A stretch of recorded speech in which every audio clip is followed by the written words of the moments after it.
Right, everyone, welcome to this impromptu 4th of July event with Padawan HQ and Cool Hand Luke Bricks, the UK boys. This will be our USA invasion.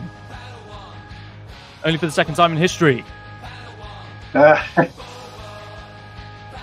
picked the perfect day for it, didn't we? We did pick the perfect day. Not only that, we've got a general election happening as well, which is always fun. Yeah, no politics in this one, I don't think. Yeah, no politics, but we'll find out tomorrow who's running the show. But anyway, yes, it is our we are doing a 4th of July event. Stopping in for Acob, stopping in for Sean and Brent because they're probably out on the source tonight because it's Independence Day. Yeah, well, Sean's actually out on in his cruise at the moment, isn't he? So he's in the middle of the ocean. I'm not sure which ocean, but he's on one of them. Yeah, he's out on his cruise. He's having a good time. And I imagine Brent's probably on the source, living a dream. Well, he was fair enough to Sean, considering the fact that he's on holiday with his family and God knows doing what else. So he was kind enough to shoot me a message when I asked him if we could have an opportunity to sort of fill their huge shoes, and he said, yeah. So, I mean, he didn't say much else. It was just go for it. Sometimes Sean is. You sure you're happy with this? And we're gonna, show respect, whatever. If you need it, go for it. So, yeah, we don't want to step on anyone's toes. I mean, it was a bit like her hit and miss enough. Me and Josh starting this whole UK boys thing, and then we're all the UK boys. So it's not just solely tied to us, but it was like, oh god. And then when you said about tonight, I was like, oh, that's pushing the boat a bit. But we're here. Yeah, I hate the idea. I hate the idea of riding on other people's coattails, and that's certainly not what we're trying to do. As it happens, I started a YouTube channel probably about 5 years ago, but I was never happy enough with any of my videos, so they're still on there. Maybe one day for a laugh I'll release them, but yeah. So I just getting involved in this community. I've been watching YouTube for years, Lego Star Wars, but getting involved in this community has just really kind of stepped up my encouragement, and so. Yeah, well, I was the same 2 years ago. I wouldn't say booze or goose when it comes to like online kind of live stuff. And then you kind of just build yourself up to it and your tolerance. And yeah, it got to the point where I said to Josh, I was like, should we just like, for all intents and purposes, fuck it and just do it? And he was like, yeah, right. And then and this is what it stemmed to, this kind of like sub community within the bigger, wider community of Acob. And yeah, it's having a good time. Yeah. Right. So I guess without riding on anybody's coattails, we're actually riding on their coattails. Yeah. I think, look, obviously this is an opportunity for us to, if anything, I think the more important thing for me, and the first thing that flashed into my mind wasn't, wow, this is an opportunity for us to make ourselves huge or whatever. It was more of, right, the Girth Gang are going to have a huge hole filled. So I know that's how I felt, especially because I've got the day off tomorrow. And I was like, great, I can finally stay up without having to worry about how many hours am I getting up. So I'm typically awake till 2 o'clock. And if it goes on till 4 or 5, I'm like, I got to get up in like 3 hours. So I just thought, well, it was kind of last minute. The guys have only just found out there's Independence Day. There's going to be some people out there who aren't celebrating, especially the UK guys who are celebrating absolutely nothing today. And so I just thought, now what a hole. If we could fill that hole, then so we're doing it for the Girth Gang, you members of the Girth Gang that saw fit to come and give us your time. So we're doing it for you guys first and foremost, and then secondly to just try and help promote ourselves maybe a little bit. But just a smidge. We'll see how it depends on how we do, I suppose. So right, in typical Acob fashion, I'll hand it over to you. Do you want to introduce everyone? I don't want the pre-play gang, or what do we call it? I can't remember. It was the pre-event squadron, wasn't it? Yes, the pre-event squadron. Pre-event. Yeah, it doesn't quite have the same ring to it, does it? But we'll work it out. It something will evolve over time. But yeah, I'll hand it over to you, and you can introduce the chat. Yeah, well, what I'm struggling to do on this bloody laptop is scroll all the way to the top. So I'm having the same issue that Brent always has. In trying to get to the very top of this chat. At least you might. So with Dave, are you looking at the same thing as me? Where So you can go in the Sorry. comments. So if you look at the right side of StreamYard, you'll see the comments bit, and then you'll be able to go through everyone that's on the YouTube. Oh, on StreamYard, right? Sorry, Yeah, I've actually got YouTube open here as well. Oh no! If you look on the StreamYard now that we're on, go to comments on the right, and then you'll be able to see everyone, and you can go through there and introduce everyone. Okay, so I'm just conscious of the fact that I'm actually trying to touch the screen while I'm on the screen. So it's all fun and games. Don't worry about it.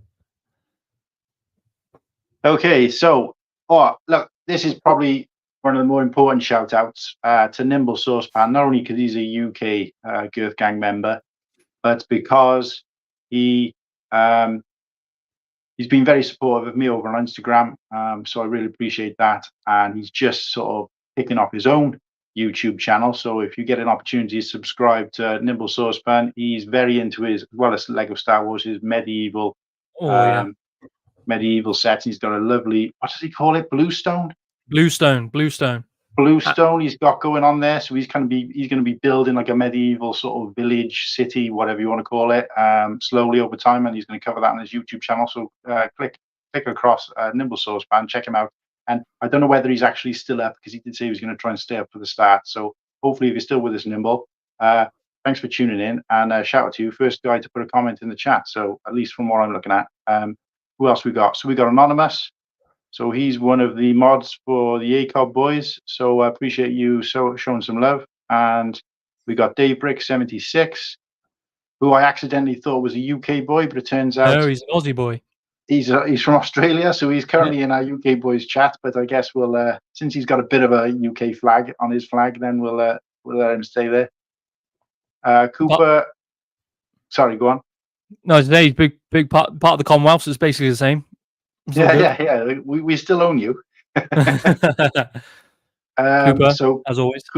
Cooper, what a man. Lightning Lord, pre-play gang. The name is new to me, so apologies if I've not noticed you before, Lightning Lord. But obviously, you know your talk. So pre-play gang, good shout out. We got Ostif's Bricks, the main man, Ostif. Oh, what a legend! The legend himself. Yes, this guy has done everything that the Girth Gang just kind of dreams about doing, which is going out there, meeting their heroes and their idols, and he is my number one supporter from day one. When I first started putting crappy videos up on Instagram and having a good time, he's been there from the beginning, and I absolutely love it. And we're gonna we're also rooming together next year at Brickworld. So there you go, nice. There you go. So if anybody's stiff or stiff, then put some dubs in the chat. So shout out to our stiff. We got Stud Lake there, the big man on campus, the guy who brought you the box of boys. The creator. Yeah, mine's here somewhere, but it's probably behind me. So well done, mate, Stud Lake. Thanks for tuning in. If you're still here, who else we got? Papa Rex. Okay, so Papa Rex. Yeah, I gotta say, this guy, Papa Rex, like he's probably top of the list on all my Instagram posts. So thanks, Papa Rex, for supporting us in both ways. So appreciate that. And then we've got Muttley777. So that's a UK boy in the house. Here he is. He's saying, "Hey everybody, happy 4th of July." And we've got. Have I missed anybody? Babu Brick, the man. A legend. He's in the house. I'm still convinced it's Tyler in incognito mode. Well, that would be great if we had. Well, no, I'm just not trying to blow smoke up anybody's backside, but it'd be great if we had one of the big names in. But I'm more than happy just to have one viewer, to be honest with you. So Fabu Brick's doing it. Hey. What else we got there? I think that's it up until Martin Whitkey. Here he is. Where is he? Oaktown Bricks. Oh, Oaktown Bricks is in the house as well. Oh, I don't know sorry, Oaktown Bricks. Oh, missed that. Sorry, apologies. Yeah, what a guy. Again, Oaktown Bricks. He's got a nice little YouTube channel going there where he does a little bit of sort of chat with other YouTubers, which I'm kind of a similar kind of thing I'm looking to try and do myself in the future. But yeah, go and check out Oaktown Bricks. He kind of covers quite a lot of different Lego. And then we got Whittaky throwing up a dub. Another UK boy. Again, one of the guys who's been riding with us from very beginning. So appreciate you guys all being here. I'm not going to read out all the comments because I'll probably be here all night. But appreciate you all being here. And obviously, Padawan, this isn't new to him. Sorry, this side. No, is he that side? He's that side. This isn't It's new to relatively. him. He's been doing this for at least 3 episodes now. Is it Yeah. 3? Yeah, I think it's 3. Yeah, we've got and- so technically 2. 2 in the canon. There's 2 in the canon. 2 in the canon, 1 in Legends. Yes, But exactly. yeah, so this is kind of, I guess, still quite new to him, but it's brand new to me. So although I've done a little bit of live on Instagram for anybody who's seen it, this is new to me. So look, please be kind to me, but also feedback is more than welcome. So hit me some private messages if we did anything wrong, or if I did anything wrong in particular, and we'll see. Maybe we can get something else running one day soon. But for now, thanks for being with us. So topics. So what do you want to start with? I've been sending out links to a couple of people.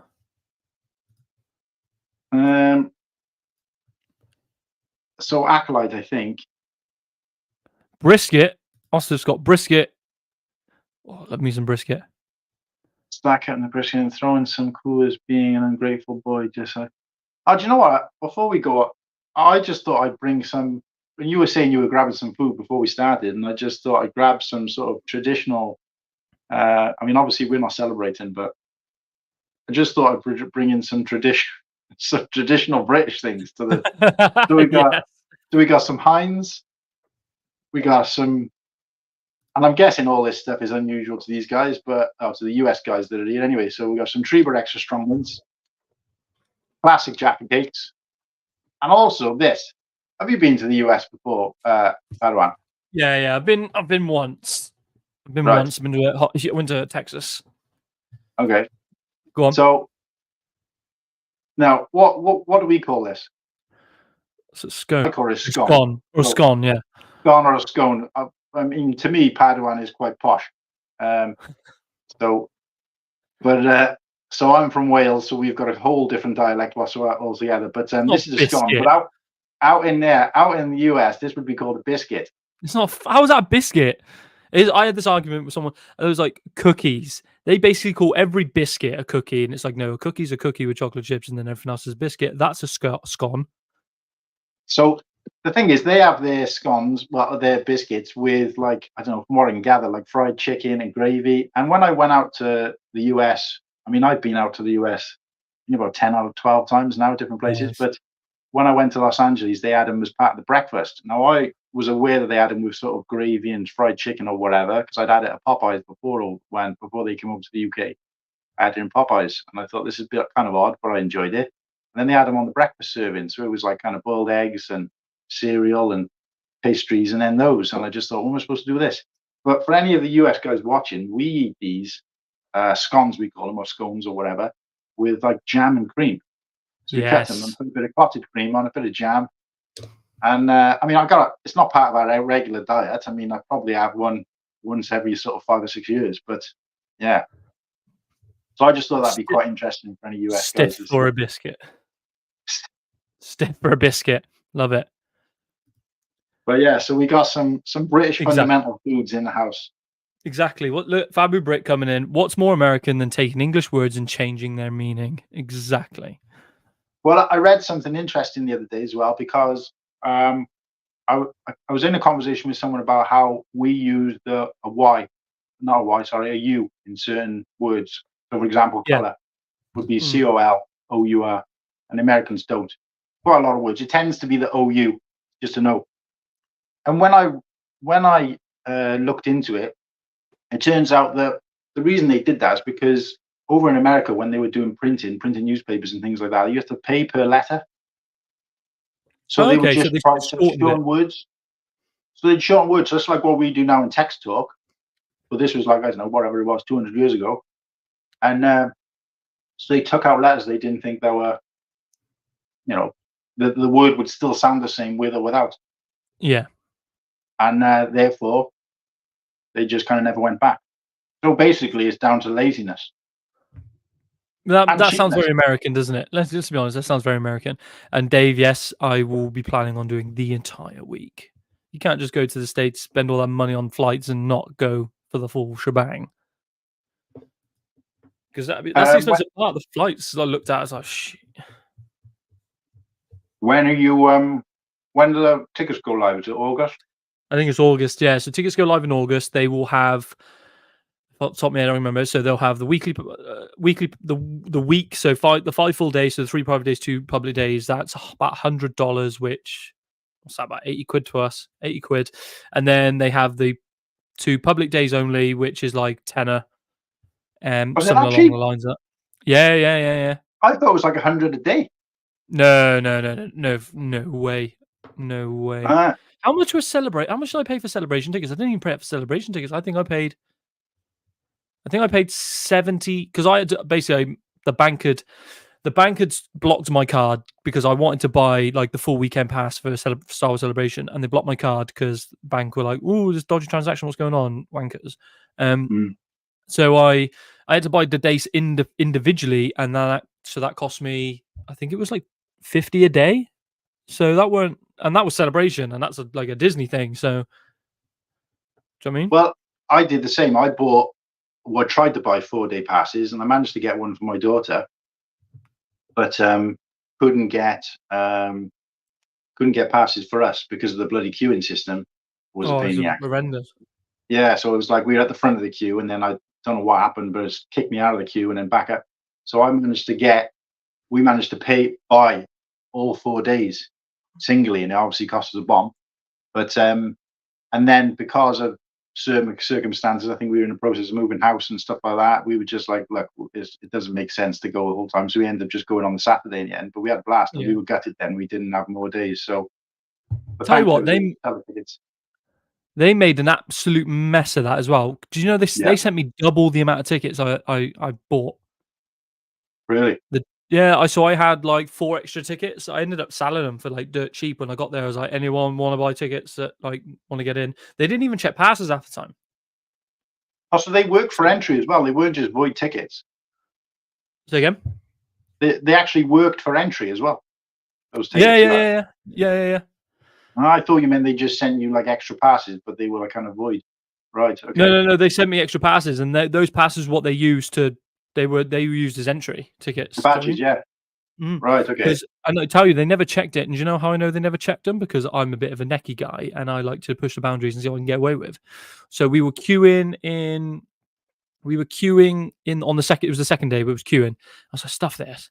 So I jumped the barrier, walked all the way around, hid my pass down here, and they say confidence is key. Just bowled straight up to the security. I was like, yeah, I'm just heading to the toilet, and then I'll go back in. And they're like, yeah, all right. And then I went to the toilet, came back 10 minutes later, walked into the VIP area, and then got in an hour early and just bluffed my way in, and they didn't even check my pass. And I was like, cheers, thanks very much. Just getting into all the shops early, getting into all the other bits early. It was really good. But confidence is just the absolute key to anything, is what I realized that day. Yeah, well, we walked up and we walked through. There was no queue at all, and we walked through, and then I was just kind of we were in the entrance of the sort of hallway, and I thought, nobody ever checked our tickets. But it was a big thing. That there was like an electrical barrier that you go through, so if you don't have a ticket, something goes off or something like that. I don't know. That's a big bluff, because I was going up to like booths and stuff, so there was like exclusive posters and exclusive things that you could get if you had gone into the certain like different the different previews for like different bits. And I was going, because I just went up to loads of different booths and was like, oh yeah, I'm so sorry. I was in this event yesterday and I completely forgot about the poster. Do you mind if I get it now? And they were like, oh, how do we know we're not in there? I was like, well, how do you know? How there's no way of knowing. Like they didn't have a list of people or like a list readily available. So I just bluffed my way. The amount of free posters and stuff I was getting just by blagging it was unreal. Did you manage to get the celebration Lego brick or plate? Yeah. I think I got a few because I took Sam with me, so I got her to like do bits. So like they were going around handing stuff out. I remember I was in the queue, and I went, Sam, grab that, and then Sam would grab it, and I'll go, right, hide that, and then I'd be like, oh, can I have one? Can I have one? Yeah, cool. And then I'd hide them, and I'd be like, oh, sorry, you forgot to give me one. Can I have one? Because they were so busy just cutting around, and I was just getting like triple, like 3 or 4 of the same items because I was just running around, like, yeah. Glasses on, glasses off, moustache, beard. Hood up, hood off. Yeah, the works.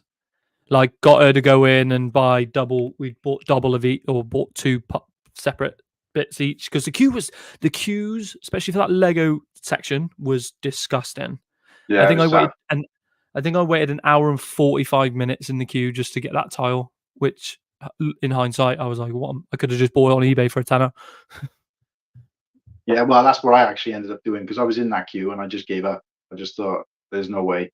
And we were traveling quite light as well. So although I bought bits and pieces, it was mostly like patches, stickers, smaller things. I bought some artwork in tubes when that was already a nightmare to take back. We went on the train.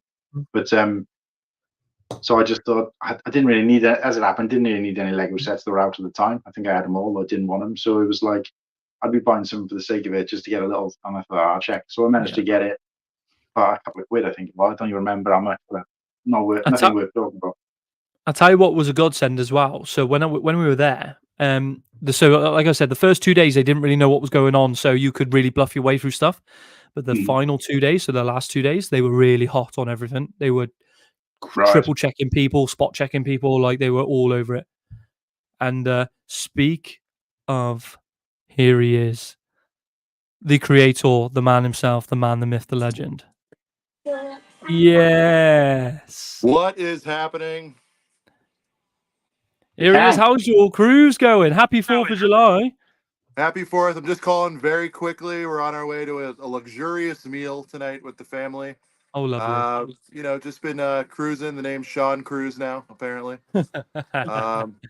Missing the boys. I'm glad to see the UK boys holding it down for us. We appreciate you doing this on our holiday, of course, celebrating where we defeated you guys and all that stuff. So it's very big of you guys to do this for us. Yeah, we appreciate that. Yeah, we appreciate you letting us have a go.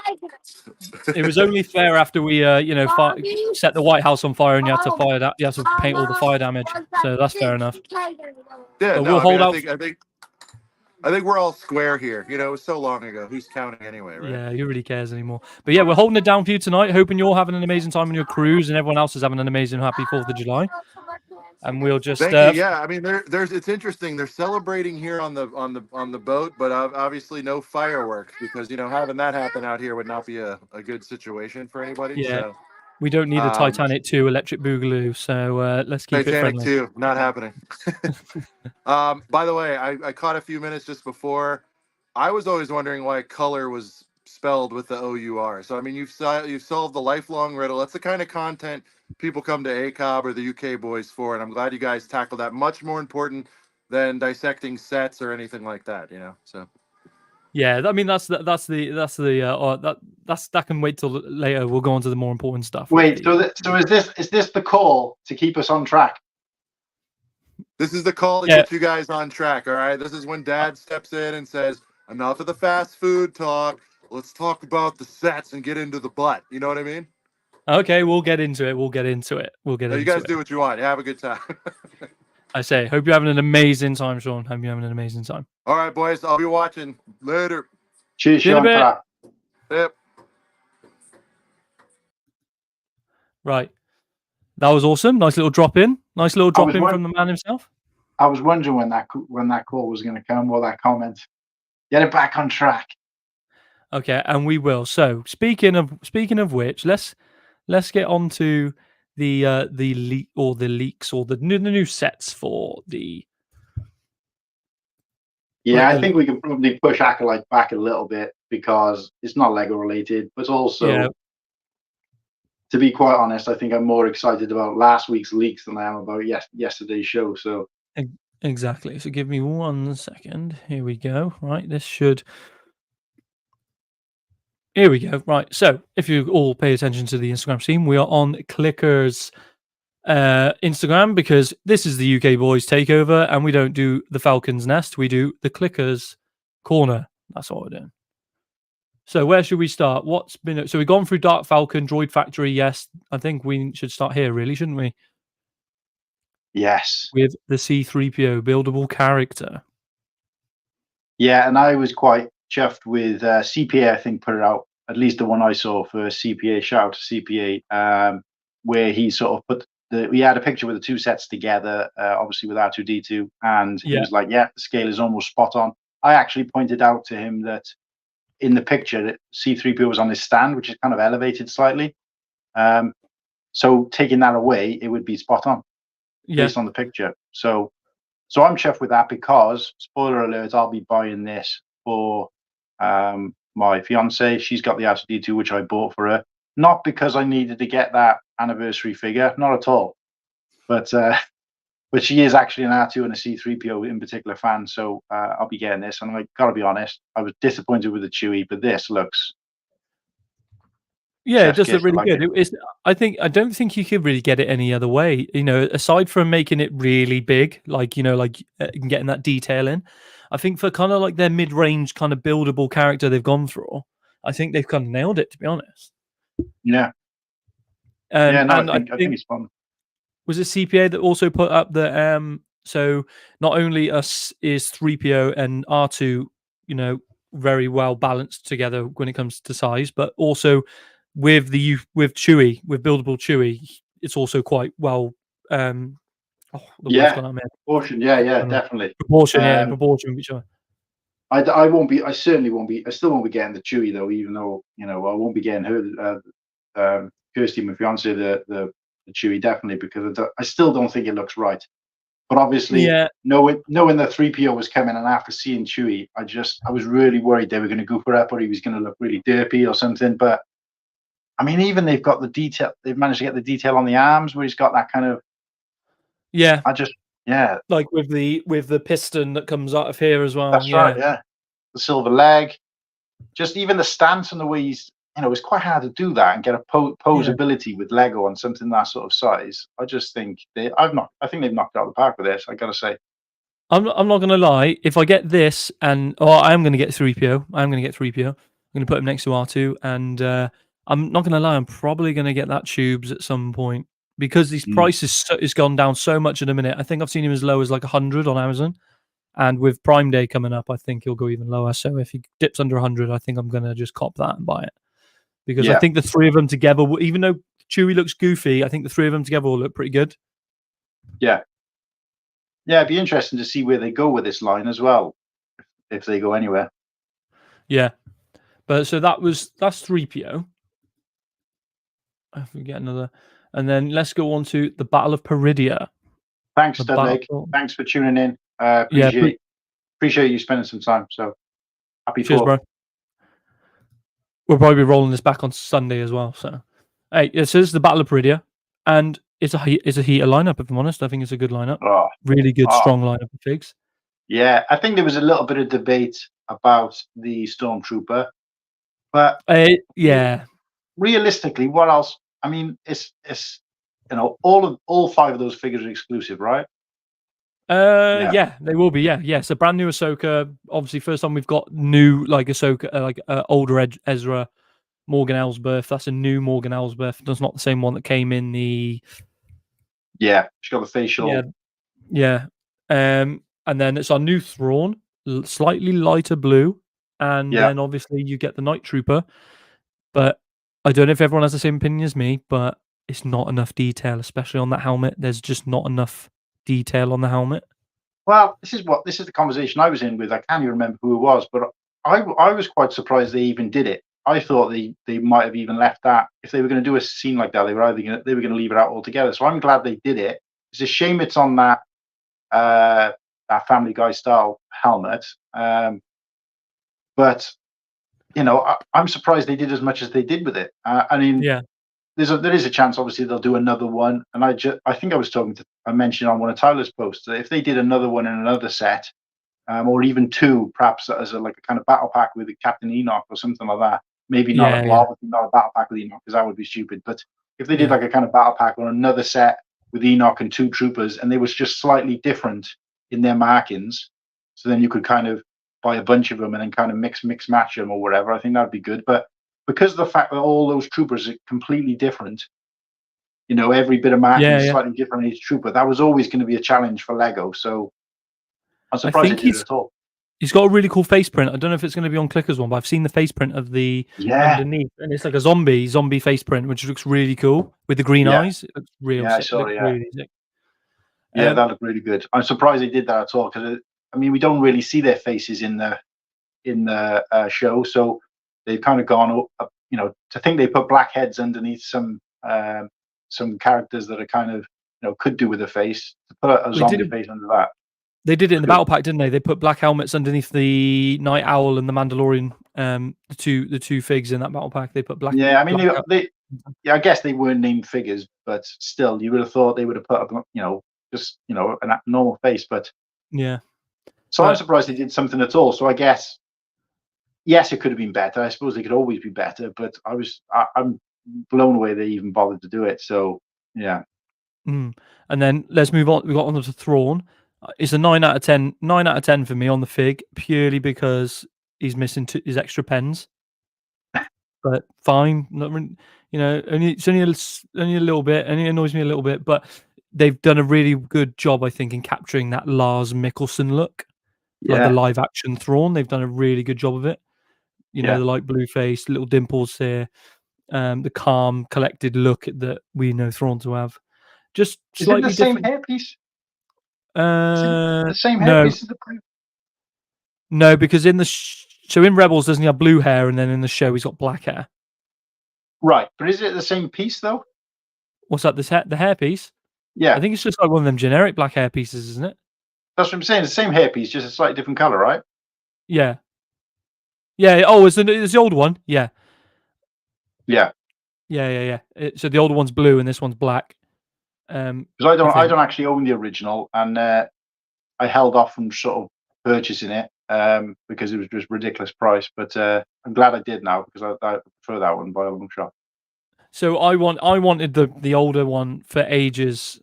I wanted the older Thrawn for ages, but then I was like, nah. With the new show coming out, it's probably going to be inevitable that he's going to come out in another set. And if anything, I still want the old one, but I'm hoping this one's going to drive the price down over time. Like Captain Rex so the old Phase 2 Captain Rex has gone down in price. Yeah, like compared to where it was, it's not plummeted, but you can get it for sub £100 now, whereas before it was like 120, 130, 140. I think I bought mine off Matty's minifigs, and I think it only ended up, I worked out the math, it ended up costing me £90, which was good. But yeah, that Thrawn I think is nice. Got the dual molded legs as well. It's obviously got the right. It's got the proper rank, the Grand Admiral rank on his chest. Everything about this lineup tells me that they're listening to the community. Yeah, definitely. I mean, we could have done with a little bit of cloth on the Ahsoka, but yeah, they're listening to the community, but they're still tight. Yeah, they're still tight. They won't touch the wastegapes or the cameras or anything like that. They're like, no, we'll leave that to Dreams, thank you, and Ninjago. Obviously, we go on to Morgan Elsbeth. She's kind of got her like Night Sister kind of power up going on with the makeup around the eyes and this, that, and the other. And then she's one thing I'll say about that is that great that they put the green blade in, but how hard would it have been to do that with just a plain black blade, even for the I forgot what it's called, the Darksaber. Yeah, because that's exactly what we wanted as a kind of a minimum, was a black blade in a saber handle, but instead we get just a black stick. But so with the one thing I will say about this Morgan Elsbeth's sword is there is a piece that I think it's down there somewhere. There is a perfect like pirate sword Lego piece that they could have used instead of a saber, because it's a sword, it's not a saber. It's just a sword that's like on fire. So they could have just got a normal pirate's like curved sword, which looks the same, and then just recolored it. And I think that would have been better than this, because this is given the indication that it's dark saberish, which it wasn't. It was a sword. Yeah, but no, that was I didn't pick up on that, to be honest with you. But the first thing I did is look at it and think, well, they put a blade piece in a hilt. Why could they have not done that with a Darksaber, even after years of us asking for it? But but there you go. But still looks good. And then we've got obviously Ezra, which is really good. I still don't know about those pupils, but yeah, this seems to be the thing.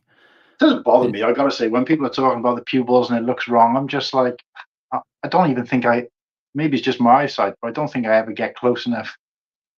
I don't think I ever get close enough to the minifigures, even when they're in my hand, to really notice that kind of detail in terms Yeah, of like yeah, when it's on display. So yeah. Oh no, it doesn't really phase me that much. I think the problem with the mall is I think that it was just a bit too much. I think. yeah, I don't know. He's not there. But yeah, that mall was like just bright yellow eyes, and it was like, okay, that looks a bit weird. But but this Ezra I think looks banging with the hair. We've got the full facial hair. We've got the eyes. You know the outfit on point. I don't think there's anything out of place. This and the other. Start really good for what it is. And then I think I say for everyone that I think this Ahsoka is like the main event of the figs, with all the detail, the arm printing, the new style of Ahsoka that we have. I think she's our is it sixth? I think I want to say sixth iteration of Ahsoka. But in that white outfit, I think it looks lovely, to be honest. And then I we think get it's I think it's 7. Is it 7? is it 7? Anybody in the chat know if it's 7? Because I know there was 3 versions of her in the original Clone Wars line with a clone face.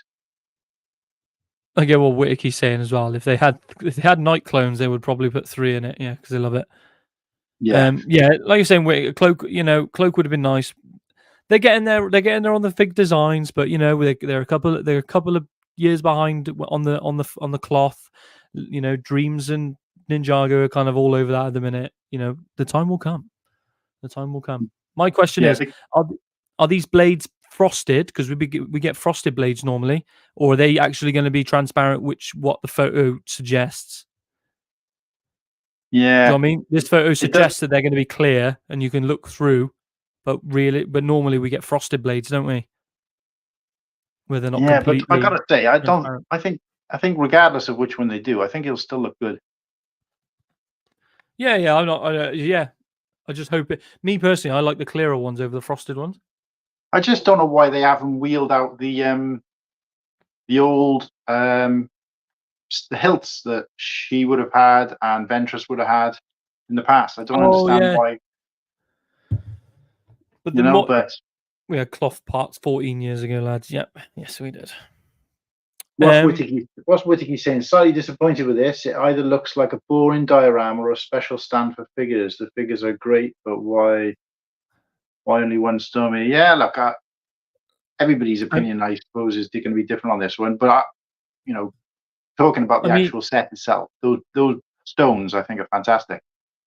Yeah, they do look really cool. But let's be fair, though. You're buying this set for the figs, not for the build. It just is. It is how it is. And not only that, but there wasn't an awful lot going on at the top of that stone.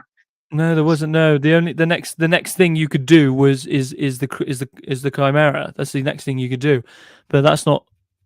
I'm surprised they didn't do that. The Star Destroyer, the Playscale Star Destroyer that's coming out. I'm surprised they didn't rehash that into the Chimera. And I think I read somewhere somebody guessed that there was a UCS coming. I don't know whether they do a UCS for that show. It all depends on popularity, doesn't it? Let's see how big it gets. Do you know what I mean? Like I think we're going to see a UCS Ghost maybe after season 2. See where the priority lies with that. They ain't going to go out far. Do you see what I mean? Like they made the Razor Crest because the Mandalorian was explosively hot at the time. Yeah, and they were a bit. I imagine if they had waited an extra season, I don't think they would have made the set whatsoever. But they capitalized on the explosivity of popularity. Whereas like Ahsoka, yes, was very popular mainly for those 2 episodes. But it was very popular. But I think they're going to wait till season 2 to see what's the crack before they start bringing up the big sets. But I'd love to see a UCS Ghost. I think that'd be a very nice set. But yeah, I think this overall is not a bad set. And how much is it? I don't know. What's Clicker saying? $55. What's that? 45 quid? Yeah. £45, I think we're going to be paying. It's not bad. It's not a bad price for the figs you're getting. It's under a tenner a fig. I don't think it's that bad. And they're all unique. Well, I think probably going to. Do we have a 45 threshold? They seem to fit into threshold. I think it's a $49.99. But if you compare that to the last one that's around about that price, which is the hallway. Yeah, I think this is. I mean, that's still a good set, and obviously you got a 25th anniversary figure in there. But this, I think, displayability, I think is I prefer the So- displayability of this. So if it's a direct exchange, if it's a direct exchange, it'd be 43 quid. Is how much Oh, this will right. cost. Okay. But I don't think I think it'd be like it's either going to be 40 or it's going to be 45. It's going to be one of them two.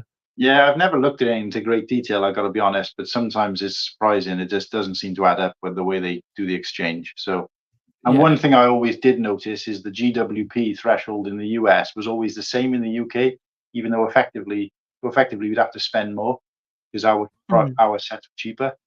That was frustrating to me, but I don't know whether they ever fixed that because I didn't notice on the last one. But on the second-hand market, I'll say this now, right? On the second-hand market, and I don't know if you've noticed this, so the US kind of like sets the benchmark for prices for like second-hand Lego.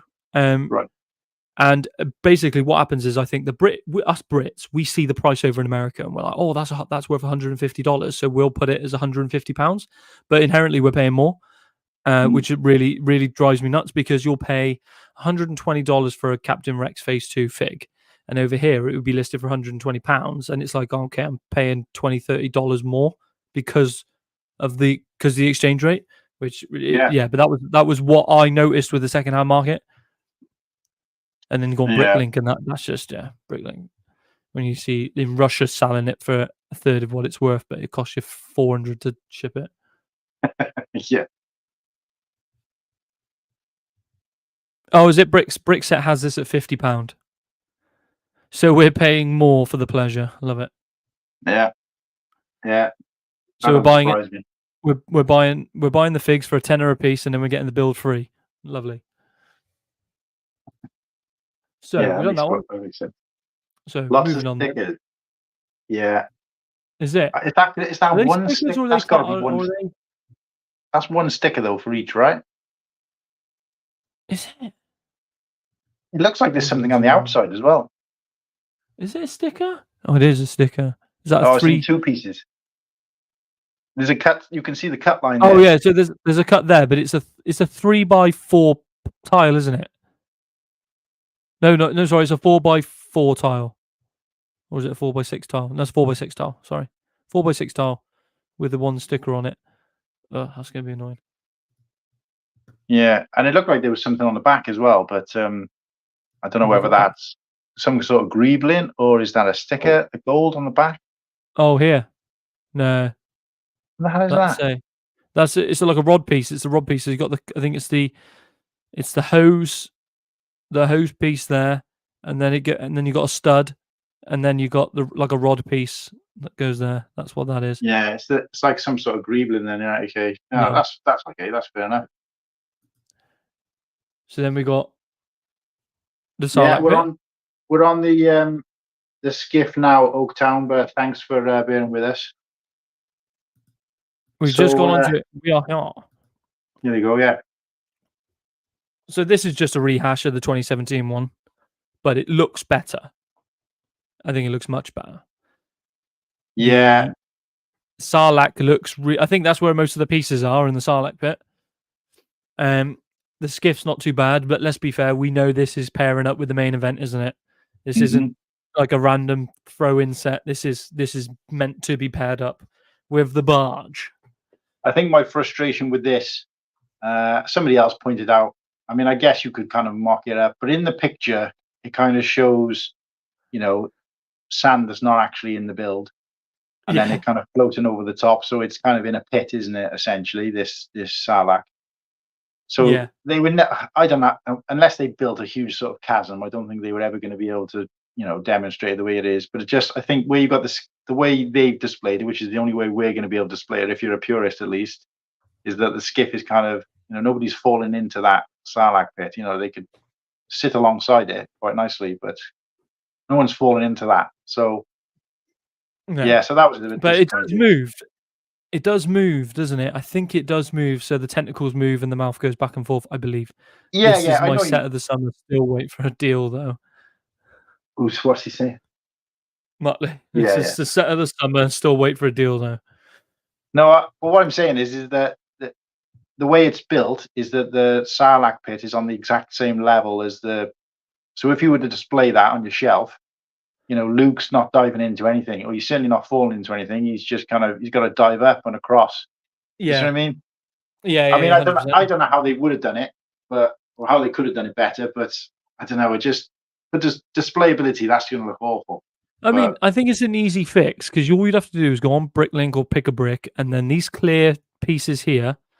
yeah, All you would have to do is just buy more of them, stack it up, get it taller, and maybe put some sand colored like little base plates underneath it just to give yeah, it stability, and then you could have that displayed nicely. I think yeah, agreed. personally, like with the deserts, like with the old desert skiff and some of these other cantinas, if you've got the shelf space, you could have the cantina, you could have this, you could have the barge when it comes out, you could have like the Jabba's palace. There's a lot of Tatooine style builds that you could have on a nice display, which I Yeah, think what I'm gonna do anyway. Went for one of my shelves. I'm gonna have like a Tatooine shelf is what I'm gonna go for. mm. Yeah. I think the other thing I was going to point out is that, especially if this is being brought out along with the badge, is that the badge is, well, at least we hope, is going to include all the sort of those side characters that are known for that scene, but Yeah, perhaps aren't particularly big characters, but they'll have all the main sort of, I don't know what it is, 10. But yeah. then I think it's 10. then in comparison to that, I think the skiff would look off because there's no bad guys on the skiff at all. I know there was probably only 2 or 3 on there, but I don't know why they wouldn't. All the other skiffs have had at least one bad guy on. I just don't know why they wouldn't have thrown at least one on there. Yeah, but I think we'll get like, to be honest, some of the other henchmen were like generic, like pirate, like bag, like what I can't remember what the it's gone out of my head. It's the species of Hondo. So it's Yeah, hit is like it the Nick pirate. Cole? Yeah, so the typical pirate species. So you could just buy a load of different pirates and you can bang them in randomly, and I think it would fit the scene well. Yeah, but Get a couple of Gamorrean guards. yeah, look, I see what you're saying, but to me, I would have rather do that with a Chewie. You see what I mean? Yeah, yeah, because you had a million Chewies. But then on the other hand, people will go, "Well, Chewie's a prominent character, and he was on the skiff at the time, so why is he not in the set?" Yeah. Someone will get upset. I think they're kind of just going for the main event characters, aren't they? And have we got? Can you see it in there? Have we got blind Han Solo as an alternative face? Yeah, he has. Yeah, so I don't know if you can see it on yours, but yeah, his alternate face is him, like kind of like squinting, and like his eyes are closed. So it's a new. I think that's the first time we've had it, isn't it? Yeah, Or a and new I've face. been looking forward to that, hoping that'd be the case, because I'm going to use that head as a sig fig for myself, because I'm quite well known for having squinty eyes. So yeah, so I Right, think that'll be good. And that right. Lando figure is, oh, Yeah, that's absolute fire. I love it. it's just a smidge better than the one in 2017. The one in 2017 had a different kind of color style, and it didn't look right. This Yeah, is much better, much better. I think all of these, apart from Boba, are all they're brand new. So this is a brand new torso leg printing for Luke. The same with I think it's the same with Han, slightly, like very slightly variation, and obviously that's a the new face print. hairpiece on Han as well, isn't it? I don't want to say yes and I don't want to say no. I'm not sure. I feel like I've seen it before. Someone's got to know. Weequay. Sorry, that was the what I was Yeah, thinking of he earlier. is. Isn't he? Is he Weequay? I don't know. Actually, I thought Weequay were the ones with the bald heads. I don't know. There's a lot in there. So Yeah, there's loads of them. Obviously, that we're talking a lot about the Desert Skiff, but the main event, one of the main event characters, the 25th anniversary 9 for the first time, and he's going straight on my Falcon. So I got the UCS Falcon brick. What's it called? What's the Wicked brick stand? So I'm going right. to take off my sequel figures, and I'm going to put another couple of figures on, like Lando and 9 and some others, because I don't like the sequels, but each to their own. Yeah, I've seen a couple of people doing the the diorama that came out a few years ago. I don't know where it came from, but it was the cockpit of the Millennium Falcon. And I've seen a couple of people putting the Lando and they haven't actually done it because they haven't got it. But the idea of putting those two in that Oh, right, okay. as an alternative display, I think, is a good idea. Yeah. But yeah, this guy. I mean, I had this as a figure when it came out. Whatever it was, 1984, when the figures came out shortly after Return of the Jedi, and it was like my favorite Star Wars figure from Yeah. the original He is, mate. figure line. And I love the guy, even though he said practically nothing and barely appeared at all. But I don't know. I've always had a thing for him. Like, he's always been. And the fact that we've never had a minifigure of him is just crazy. But we have now, and I think it is fantastic. Yeah, it looks good. New head mold. The detailing is spot on. I mean, there's not a lot of detail to him anyway, but I think it's even they've got the detail in the eyes. But in Return of the Jedi, he was such an iconic character, and I don't know why they haven't done him before. I think it's mental. Crazy. But I suppose, I think this is why they use this 25th anniversary. I mean, it's a great way to sell sets, but also to give them a chance to throw figures. I mean, this guy's got nothing to do with that battle. I mean, I don't think a single one of these anniversary figures have had anything to do with the sets they're in. Oh no, you got fives in the boarding Tantive. There was Saw Gerrera in the. Which one was Saw Gerrera in? The Sith Infiltrator. Yeah. And then you had Darth Malak in the R2D2. So they're completely nothing to do with the sets that they're already in, or the sets that they're going in. But so, question is, which figure you booting out of your Acob 25th anniversary? Leia's getting sacked. Leia's getting binned. The young Leia's getting binned. What's the 7th one? Have we had that? What? So, hang on. So we've got R2KT. R2KT. Oh, I don't know. Because I've got a big a place in my heart for R2KT because I've followed that kind of story for years. Yeah. And for anybody who doesn't know, R2KT was basically a droid that was created essentially by it's the same guy who created the 501st Legion, didn't he? Yeah, created 501st. I've completely forgotten his name now off the top of my head. But they it's almost like a charity sort of thing, and it was done in honor of his daughter that died. Yeah, she had leukemia, didn't she? Had leukemia? Yeah, I think she was about 7 when she died in 2005.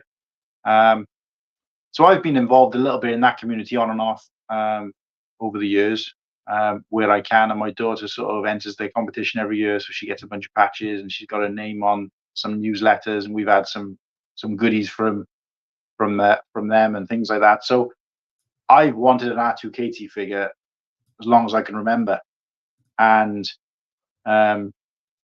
so my idea was that I was going to display the 7 figures as they should be, and then have R2KT and then Darth Maul in separate single figure cases, either side, because I want to get, the Darth Maul is to me a 25th anniversary figure, even though he might not be the, within the main 7. So I think I agree with you, to be fair. I think I'm going to put R2KT out purely because it will look, not on anything to do with, it's purely because I think having 5 figs and then a droid will look a bit odd. So I'll agree with you. I think I'm going to have them in separate, either separately or they'll be next to the case, or on what I've done with Darth Maul is he sits on top of it. But that Darth Maul is a 25th anniversary fig. You can't not print 25th anniversary on the back of his torso and not call him a 25th anniversary fig. It's stupid. Have you done the switch as well?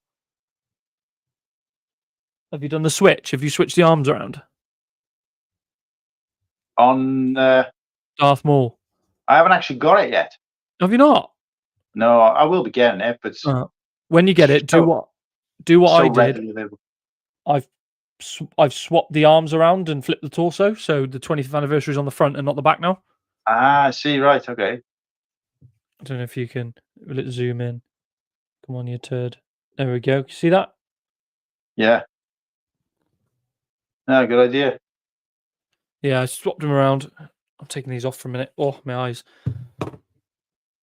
But yeah, So, because who haven't we had revealed yet? It's just R2KT and Calcester said the only two that haven't been revealed yet. I think I'm correct. I think that's right.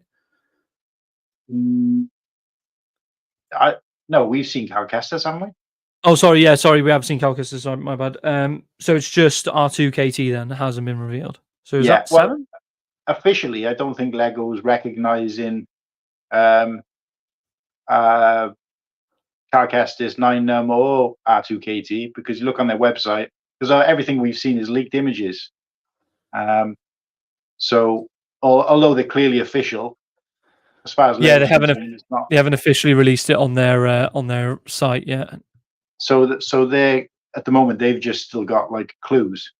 So I think for R2KT is something like too cute or something like that. But that, I Yeah. mean, can't get any closer of a hint than that, especially because it's already been kind of hinted at anyway. So Yeah. Alvin Johnson was the name of that guy. I forgot about. Right. Okay.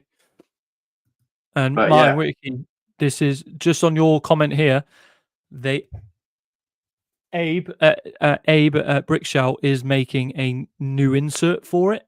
They haven't ironed it out yet, but they're going to make a new insert for it, and I'll see if I can get them shipped over. Or if you're not bothered, you can just keep the 6 that you got. I mean, because personally, I'm not really that bothered. I don't mind having like 2 figures out, so like Maul and R2KT out, and then having 6 normal figures inside. Which brings me on to I've still got your 2 cases that I need to send to you or give to you. Because now you're at home, you haven't got an excuse now. You're at home and you're settling down, so you need your 2 cases. yeah. Well, to be honest with you, I think I was holding out because I know Matt Whitaker mentioned. I mean, he's obviously had his for a long time now, but he initially mentioned us doing a meetup and grabbing them. And I like the idea of doing that so much, even though I hadn't considered it before, that I thought, yeah, we got to do that. So I was holding out for an opportunity to do something like that. But yeah, I think we're at the point now where it's probably not going to happen, because I am going to Manchester, and I said to the missus, "Is there any chance we can kind of stop along the way?" And it was just a no go. Just not, it's going to add too much time. So without revealing too much, because we don't need weirdos turning up at your door. But whereabouts which region are you in now? I'm in West Wales. Okay, so how is that? So above Cardiff, below, West of Cardiff. west of Cardiff. I'm trying to. So past Okay, Swansea. so past Swansea, but you're like south. It's kind of southwest. Oh Southwest. yeah, I can throw a stone into the sea from here. Because you're probably not too far away from my work. I probably could just calm down at one point, or meet you. Where do you work? I could get Chepstow. Because what's Cardiff? Half an hour away from Chepstow, and then a little bit further. Right. What we'll do. Me and Sam, we've got a week off coming up soon together. I'll get her to. I'll convince her. I'll convince her to go to Cardiff shopping, and then it can't be that far away from Cardiff. Surely yours. Well, it's about 2 hours for me. Well, from Cardiff. I don't drive, see, so. Well, actually, no. It would be about 2 hours drive anyway. 2 hours drive from yours to Cardiff. Yeah. That day. But it doesn't bother me, because I got family in. I'm from Barry originally. Yeah. Shout out to Gavin and Stacey, Barry. So I'm from Barry originally, but which is not far from Cardiff. It's literally around the corner. So I got no problem getting to Cardiff. The other thing I was going to suggest is that Cardiff do a brick festival, and I've actually put my name down to be like a volunteer, like probably one of the people who works there. Because I got in touch with them to see if I could display some mocks. And then I also said, well, I'd also be interested in volunteering. And they said, well, look, volunteer first, see how it goes, and then maybe, display second, kind of thing. So I'm on the list of people to work there. So I'm definitely going to be into that. When is it? October. I want to get you cases before then, because you waited patiently long enough. I'm offline. Just set if you feel comfortable, send me your address and I'll get them sent to you. Because that's fine. Like I said, I've not been in any rush, because at the moment I got nowhere to display them anyway. So, I mean, just for the sake of this, I've just wrote down some Lego Yeah. sets just so I had a bit of a background, but you can't see it anyway because my shoulders kind of block it all. But so at the moment, my Lego room, if you like, or my Lego display is kind of non-existent. So Where have I put them? So, Two secs. Figure out what Oaktown's saying. so Whittaker, yeah, you're right. It is sod's law, but hopefully there's a fix in the works. But I'm more than happy. If it was one figure, it might be in a different story. But because there's already two separate figures, essentially, apart from the six, then I think it equals out quite nicely. So, Oaktown, what are we saying? Keep mentioning Sam. Are you talking about Jedi Bricks? No, Sam is Padawan's partner. I don't know his marital status, so I don't know whether he's We're not married yet. engaged, married. We're not engaged yet. I got rules to play to abide by. So no, we're not talking about Jedi Bricks, but I don't actually know who that is anyway. So is that somebody you know? Is he? No, sure. No idea, but There's a lot of people in the creator space that are called Sam, and there's one creator, Star Wars Lego Hub. He's nice, seems a really nice guy, and he shares the exact same name as my missus, which is really weird. But yeah, look at the juice. This is sitting on a shelf, all waiting to be sent to you. Look at these bad boys. You got, nice. That's your 25th anniversary case, and then your Box of Boys case. It's still crisp. Yeah, like I said, No. they'd only be in my closet here, but it's up to you, mate. At the end of the day, if they're in your way, or if you're happy to, you'd rather just get them out of the way, then send them across. But if we can sort something out, that'd be great too. But I'm not bothered either way. Like I said, I don't want you coming too far out the way. But problem is the Hereford's kind of on the way to nowhere for me. So, well, the problem is, and I've said this before. Every time, so the problem with Wales is there's only one motorway that goes to Cardiff, and then there's no motorway for anywhere else. So I did a trip once. I drove up to Colwyn Bay to see a friend, and if there was a motorway, it would take me an hour and a half, and it took me 4.5 hours because there's no motorways up. Yeah, Wales needs to invest in their road infrastructure. Well, it actually ends not far from here. The motorway that runs through Cardiff and comes all the way up to here actually ends shortly. So, right, okay. You can still go a lot further west, but you have to take A roads, so it gets a lot slower. But yeah. But anyway, let's get back on track. Sorry. Quickly before we continue, I think if it's in October, I am down to come to Cardiff Brick Festival. I think would be good, and I'll be down for that. I just can't spend too much money. Yeah. I mean, I hate to make you guys do all that traveling down to there, but I mean, if it makes you feeling better, it's 2 hours away from me as well. But is Brent? I wonder if he's been on the sauce. He's been having one too many tipples on the 4th of July. By the way, Brent, I also sent you the link. So if you wanted to make an exclusive appearance, then you can on the UK Boys Takeover.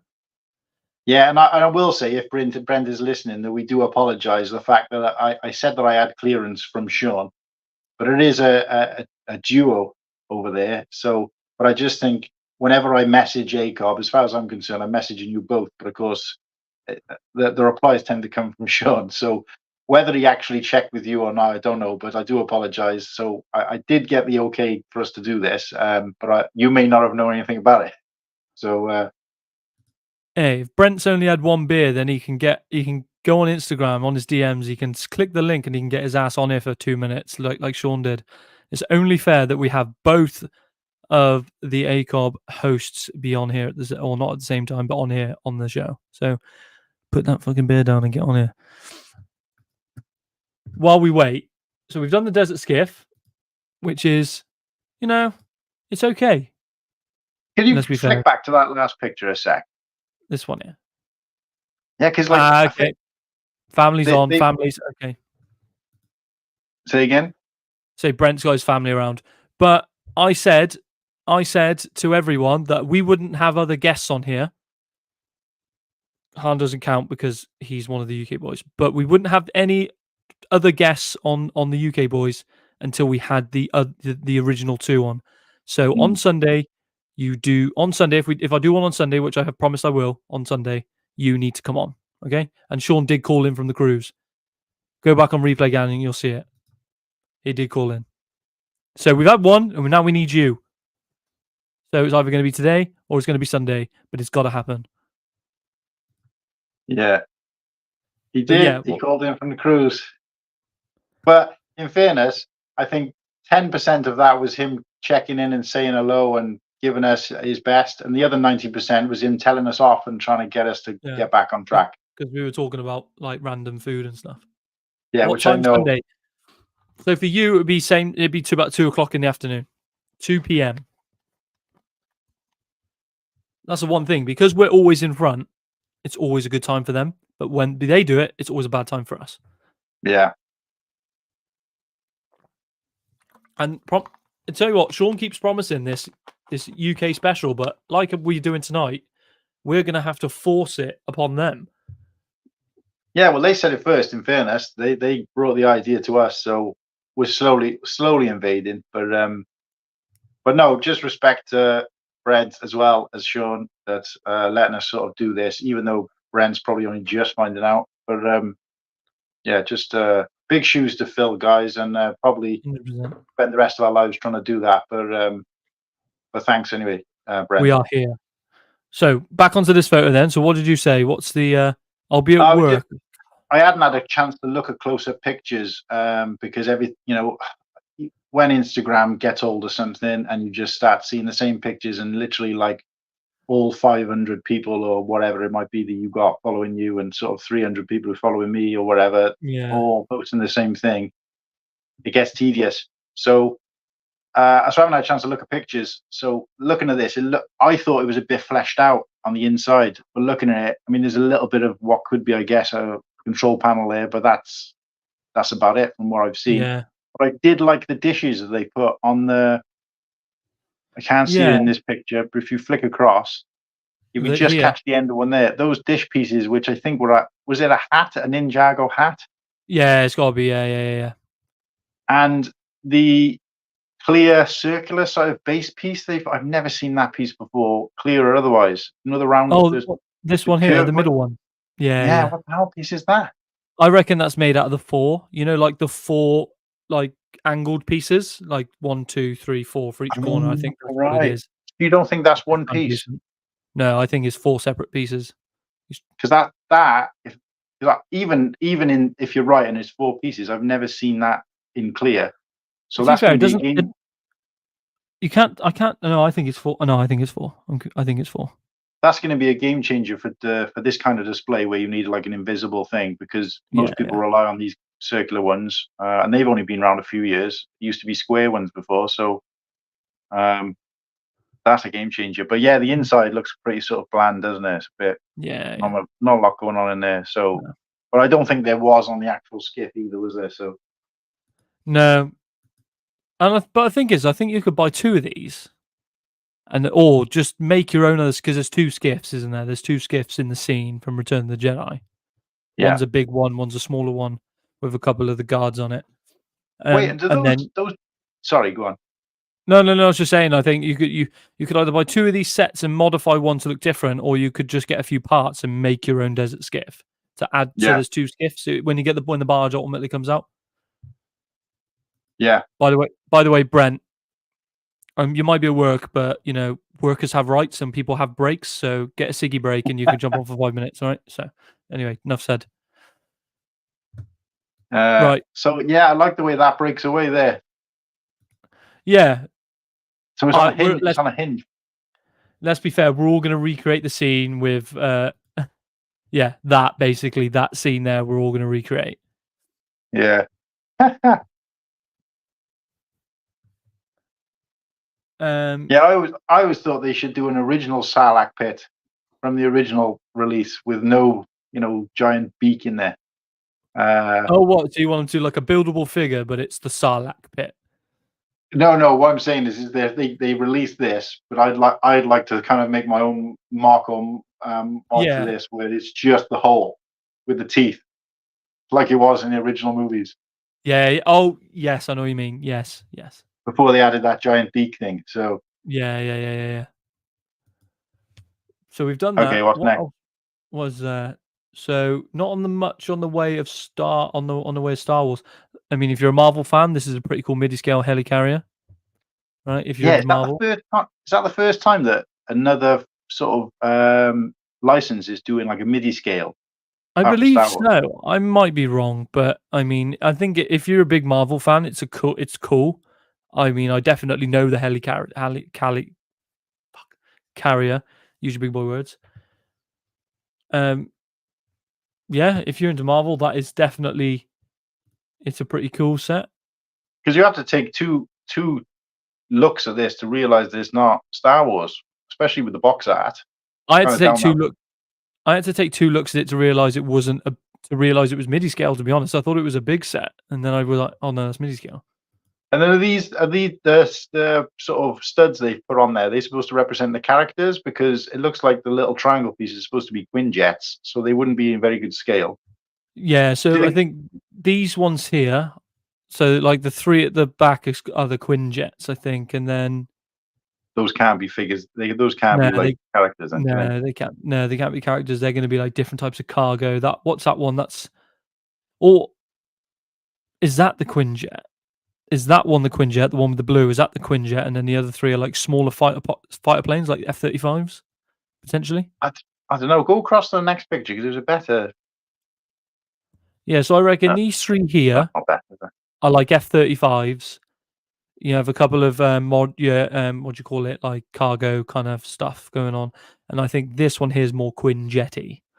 Yeah. No. Yeah, you're So I right. think that's the Quinjet. But apart from yeah, I think it's not bad. If I can get this really, because I branch out past Star Wars. I've got other sets as well and other themes that I like, mainly medieval kind of stuff. Right. And motorsport. I love my Speed Champions, Formula One type stuff. But if I can get this, if I see this really cheap, like a 40% off deal, maybe a Tesco's, deal or something like that. B&M. B&M's a good one. I'd probably grab this, to be honest. Yeah, no, I mean, I like Marvel films. Don't get me wrong. Next to Star Wars, probably my next most favorite franchise. But I don't know. I've never seen a Marvel set that I've been interested in. Weirdly, as well. But this actually does look quite cool. But I think I'd be more tempted to take it apart and see if I can build something Star Warsy out of it. But, Yeah. But yeah, it's not for me. But it does look good, and it's nice to see they're kind of, that tells me as well that the MIDI scale ships isn't going anywhere anytime soon because they're branching it out into other licenses. So in typical Brent fashion, what's this guy thinking right here? What's this guy thinking about this set right here? he's thinking this is going to make a great addition to my wooden chopping boards. What the hell? How many wooden chopping boards do you need? I didn't even notice that. What's that? Yeah. 1, 2, 3. Is that a fourth one hanging up? I think that's a fourth one there hanging up. Yeah, I don't know what the hell. One of them looks like it's the shape of like a guitar or something. I don't know. It's weird. But this guy's all about his sustainability. Everything's wood, even the plates and what looks like a bit utensils on top are in wood as well. He loves his sustainability. Yeah, he loves his sustainability. So he's bought himself a plastic toy. Loser. Yeah. Oh, I love it. But yeah, that's that. And then let's go on to this. This was today, Jobby, wasn't it? This came out today. Yeah. This leaked today. On first appearances, I kind of like it. Yeah, and I just hope the whole of the inside underneath isn't hollow, like in that awful ship. I don't even know what it was called. Kylo Ren's garbage truck or whatever it was. I have no idea. Which one do you want? Which one? I remember it's called. Somebody in the chat tell me what's the name of that. This is what I thought of straight away when I saw this. Was Kylo Ren's and the Knights of Ren sort of ship. It's got a name, but oh, no idea. It was yeah, it was a forgettable ship, and it had a couple of 3 seconds of screen time, and then the Lego set was well overpriced, and then it was mostly hollow. You couldn't even put a figure inside there. I don't think it was shocking. Brilliant. I think by just looking at the size of this, I don't think it's going to house figures. I don't think it's figs. It actually does. I've seen that. Oh, does it? I don't know if there are pictures, and you can see what's his name's character. Oh Christ, what's his name? The main guy. What, you know, Jude Law, his character. Jude Law, British institution. I couldn't remember his name. His character stood in the door, in the doorway of or a hatchway. Okay, so we're seeing a bit of a we're seeing like a bird's eye kind of picture here, but you're saying it's quite thick. Is it a I thick think boy? I think it's girthy. I think it's really girthy. Admittedly, the hatch that he was stood in might not have been minifigure height because, well, it was because he was stood inside there, but the opening was kind of. So I think these bits on the side, I don't know why I'm pointing at. You can't see what I'm pointing at, but on the side where the silver and black pieces kind of angle down, Yeah. I think those were hinged up in the picture I saw, and he was kind of stood in the doorway. But he was 100% stood inside so it's got to be at least minifigure height. I think this very much has the potential, I think, to be a good set. This is going to be, if it is as girthy as I think it is, based on the pictures I saw, and it looks quite long. I don't know how many studs long that is, but I think this is going to be like, closer to the size of, what's his name, Cad Bane's sort of ship. That kind. It's going to be Cad quite Bane's Justify. Well, it said Bricklicker has it here for 130, so it's $130 threshold. Yeah, so Cad Bane's Justify was 180 when it came out. Is that pounds? £130? No, that's $130. So it'd be even cheaper. It'd be around the 110. That's surprising. 110, 115 mark. The other thing that I got in terms of size and vibe from this, even though it's a completely different color, is that freighter that we got with the female character from Galaxy's Edge. Forget her name now. Oh, yeah, it's gone. With the orange jacket, black hair with a blue in. Yeah, I'm stumped off the top of my head. Yes, completely gone. Why am I forgetting? Not the. Well done to Oaktown, the Night Buzzard. Night Buzzard. What a piece of garbage that was. But yeah. So anyway, that ship that from Galaxy's Edge is really sort of chunky, beefy, lots of interior space. And I think this is going to be like that. But if that's going to be sort of £100-ish, I'm really pleased with that price. Yeah, no, it's a good. I think it's not a bad price just looking at it. And they brought out that.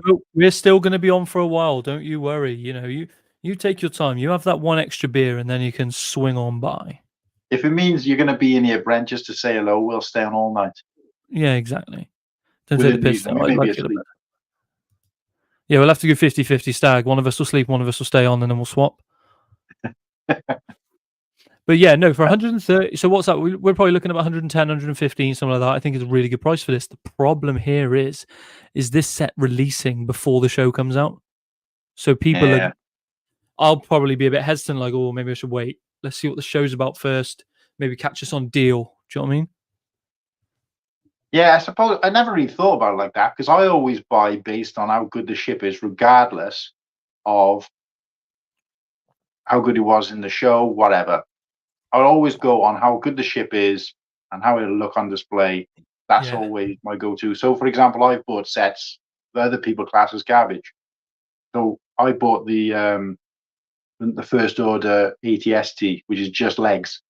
But my initial reaction is I want to build that out. So I've built that out now using, I can't remember the name of the mock creator on Rebrickable, but he's created the head. Yeah. So I've created the full ATST. So in my mind, I was like, that's going to be great for that. I'm not saying the same with this, but I just go for what looks good, even if it's not particularly well rated. So for me, that will make a difference. But yeah, you're probably right. Some people will, I mean, like I say, George, welcome. I think, I'd say both our first impressions were pretty decent, and then we looked at the price and thought even better. So, I say my first initial impression of this when I saw it, I can't remember if I think I saw it on Discord first in the group. I actually like it. Its first impressions, like those kind of first impressions, look wise, I think it looks really cool. It reminds me a little bit. I've seen the style before. I swear I've seen this style before, but I can't quite put my finger on what Lego set I've seen the style in. It was an older set. I think it might have been one of the old. I think it might be yes. That's the vibes I got from it because I've got that Rogue Shadow, and that's like I said, I did look at it and see Night Buzzard, but then I also thought, oh, it's a rogue, and it probably because of the background, because I think there's a planet on that as well. But it's the black, a little bit of red. Yeah, it gives So, me yeah. that kind of vibe. They do look slightly different, but yeah, it gives me that Rogue Shadow kind of vibe. Mm. Yeah, Thank you no, for so that. that's good.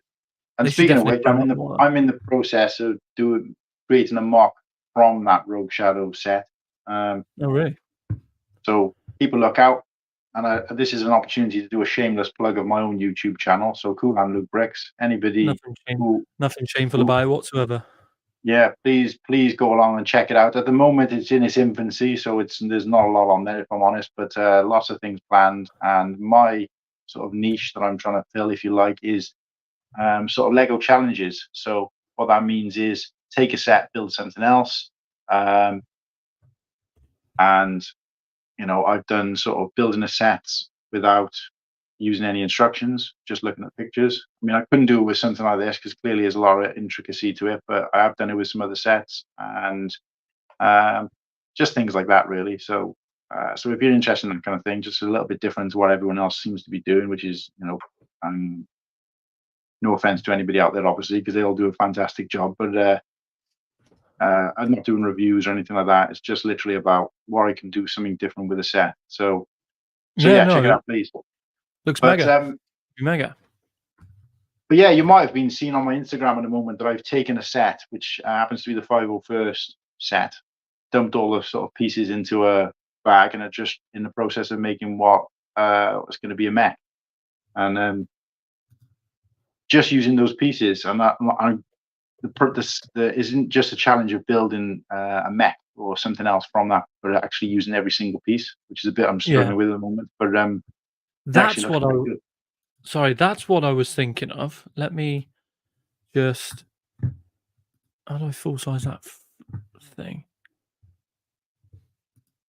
There we go. Right. Sorry. Give me 1 sec. If I just present.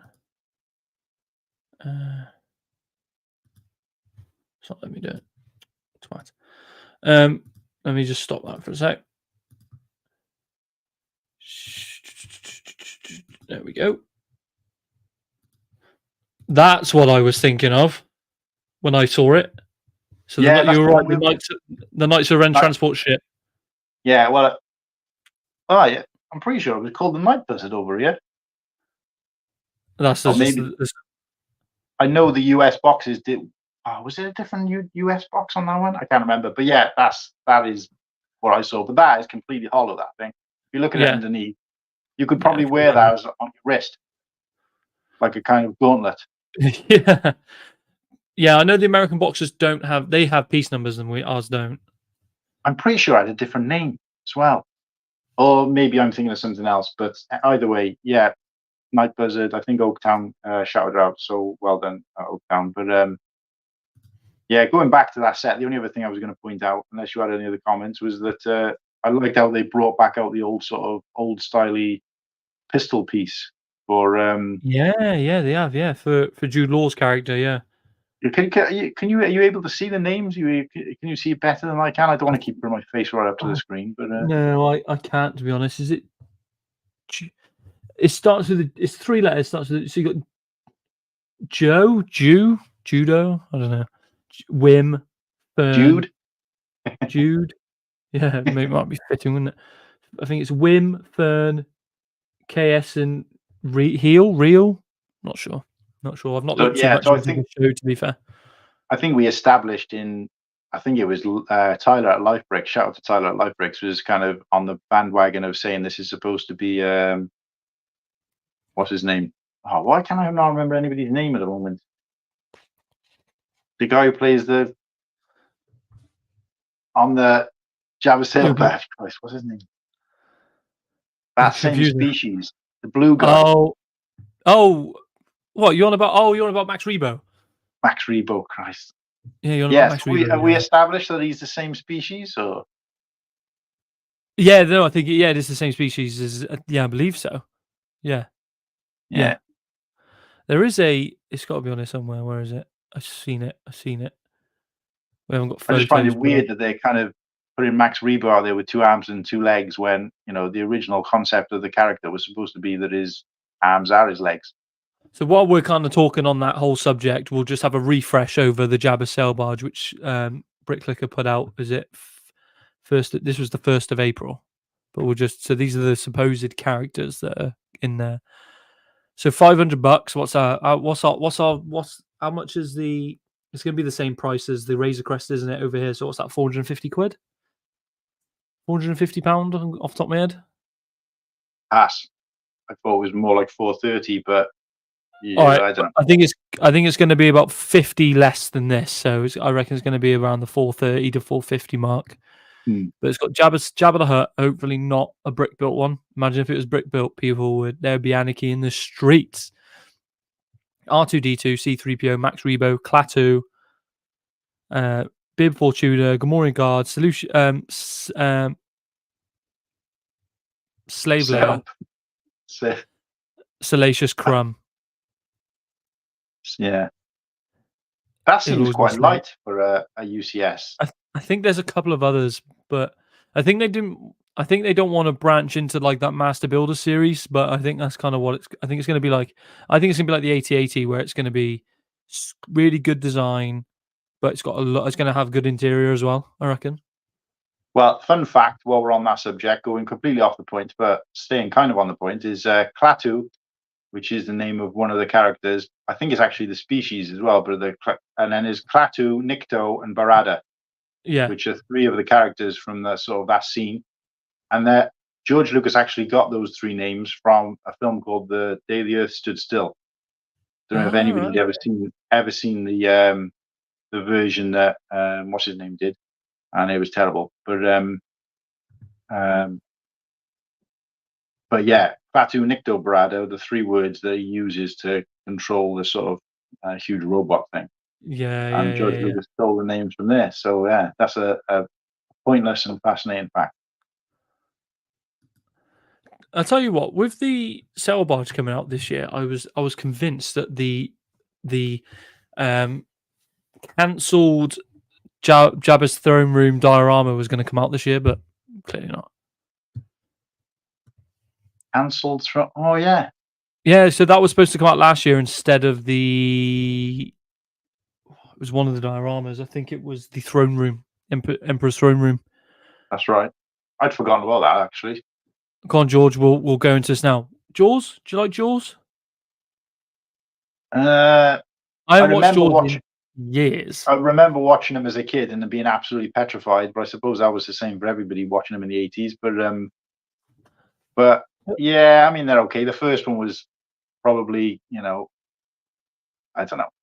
I mean, it's not bad, but this ain't a bad diorama, is it? If you're a Jaws fan, I think it's pretty good. Yeah, I mean, I think people who are boats fans, because you don't get a lot of Lego boats, not in comparison to say trains and planes, but I think this, if you've got one of these people who likes a boat setup, that add a little bit of spice to it. I think the boat looks fantastic. I think the boat looks better than the Shark, if I'm honest.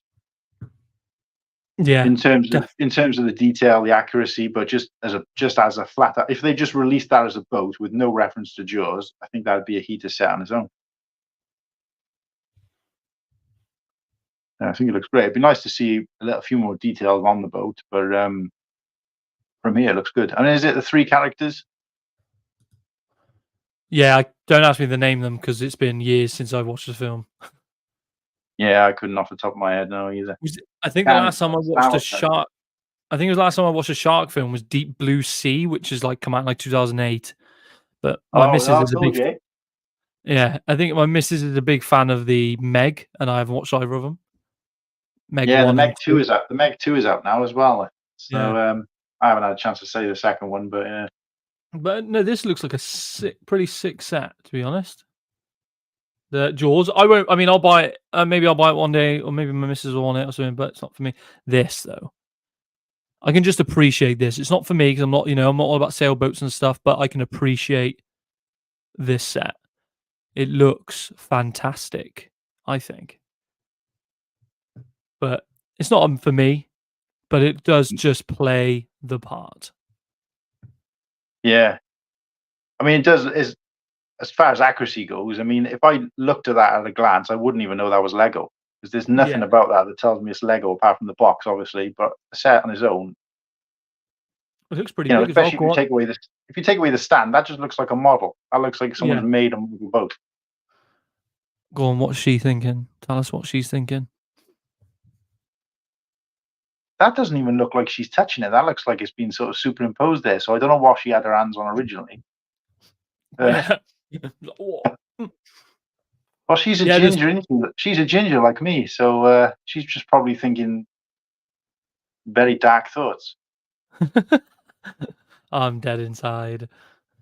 Yeah, she doesn't look like she has. She doesn't look like she has any interest in that whatsoever. But Nah, she's like, oh, I'm getting paid 20 quid for this. Easy day at the office. Love it. Thank you very much. Do you know what? Yeah, no. She's probably the designer's wife, and he was like, "Oi, love, come here. I need you to kind of pretend you're looking at this, so I can take a photo for the website." That's definitely what this probably is. She's like, oh, yeah, well, any Lego designer that I've seen, then they're definitely punching there. So, but what I will say though is that if Lego, I think there was always a conversation about when a Lego going to get to the point where it's so far, so like detailed and so accurate that it no longer looks like Lego. I think this is where that line is. Yeah, I see what you mean. I know it's Lego, and it still doesn't look like Lego to me. I mean, the sails aren't parts, are they? They're actual plastic parts, or are they? I think material? I think they're like that vinyl. So have you seen where have I? Oh, look, the sails. Yeah, so like the sails, I think they're just like a plastic vinyl type. No, it just looks like they got studs on them on the one side. Yeah. Maybe they are plastic. Maybe they're solid. Yeah, it's like solid, like plates almost. What I was going to say is, if they are material, vinyl or whatever you said it was, then that gives us a bit more hope for the Jabba sail badge, because I know there was some queries about what they were going to put with that. But it's like going back to what you said about things not looking the real deal from a distance. You wouldn't think this was Lego from a distance. No.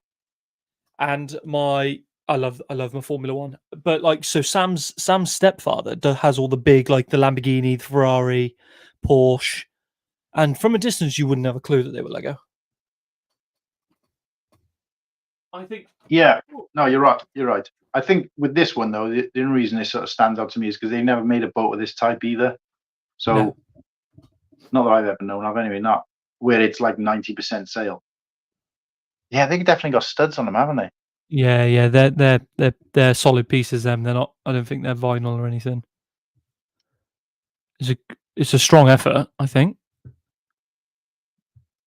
especially if you're getting like they got all the proper sponsorships on there and this, that, and the other. It's solid, I think. Yeah. What else have we? Fortnite? No. Yes. I don't know enough about it to talk about it, but by all means, if you want to go into it, I'll just quit. I'll I'll brush over it. Obviously, Battle Bus, 100 quid. Cool. It's just been the iconic thing since Fortnite started in like 2016 or 2017 or whenever it came out. Peely Bone, couldn't tell you anything about it. Don't have a clue in the world. Loot Llama, I only know the Loot Llama because I played a little bit of the Lego Fortnite because it was like Minecraft but Lego, and the llama was a thing. And the Burger Battleground, again, don't have a clue. So yeah, that's my thought on that. What's next? Wicked. Have you watched Wicked on Disney? Is it a TV show? I think it's a TV show. I've not seen it. No. I mean, to be honest with you, I was just about to say, if anything Disney, I could probably cover just through my daughter and my fiance, but I don't know anything about this. So I think it's. I'm 99% sure it's Disney, but yeah, those sets are coming out, and I don't have a clue. Wednesday, I haven't watched Wednesday, so I don't have a clue about Wednesday. I've seen the first series. I don't think the second series is out yet. So Wednesday Addams' bedroom. So that might be interesting, the bedroom, because for people who remember the older version, Wednesday Addams' bedroom was just kind of all dark and dreary. But in the TV show, she shares her bedroom with another girl who's the complete opposite of her in terms of color. So her bedroom is kind of white and colorful, whereas Wednesday's is black, and they share a bedroom.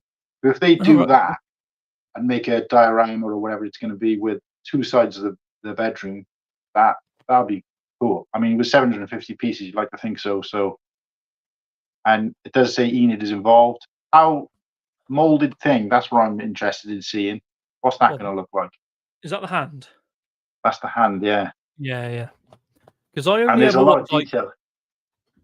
Sorry, I've go only on. ever watched like the old school Addams Family cartoon from like what was it, 20, 30 years ago. That's Yeah. the only thing I've watched. I've not watched any of this. People were obsessed, and I was like, not like I didn't give it a chance. I just didn't. I just never watched it, so I don't really know much about this The, series. It's on Netflix, isn't it? yeah, the show actually was quite. I mean, yeah, when the TV shows came out, whatever it was, and then the movies came out in the 90s, they were pretty good, I guess, for my age at the time. But the TV show I wasn't particularly interested in, but I watched it and I did enjoy it. I got to be honest. And it's kind of like almost like a whodunit mystery theme running through it as well. So it wasn't just a flat out copy. And the main characters from her family were side characters in this. So so it was a fresh spin on it. And yeah, so the biggest difference between the thing you might know and the one in this is that he's kind of heavily scarred. So there's going to be a lot of detail on that molded thing, and to put him in sort of, if they were to put him in scale, he'd only be about the size of like, a hairpiece. So, Yeah. or smaller really, because he's a hand, but he's quite a big hand. He's like an adult hand, and they're kids. So, buildable Wednesday Enid and thing. So I'm wondering what that could be, because they've got a brick heads. So I'm assuming that can be like the Harry Potter style. Not for that price. Because the one thing, and I agree with what Wiki said here. There's a lot of Disney sets or sets in general that are mini dolls that don't have minifigure counterparts, which really annoys me. Because for a long time there was a lot of Disney characters that didn't have their minifigure counterparts for a long time, and it was like, I just want to, like, I can appreciate a lot of Disney. I mean, no, and people are probably going to people are definitely going to take the piss. But one of my favorite Disney shows, Disney films, is Frozen. Don't know why, love it. First Frozen film, absolutely love it. Yeah, and it did change things. I think they've only did like a mini doll of them. I'm not sure, of like Elsa and the other one. I can't remember her name. No, they do both exist, but they were in a minifig series. Okay. So my partner's got both sets of the Disney minifigure series, and I think they were both in the same series 2, I believe. Oh, right. Okay.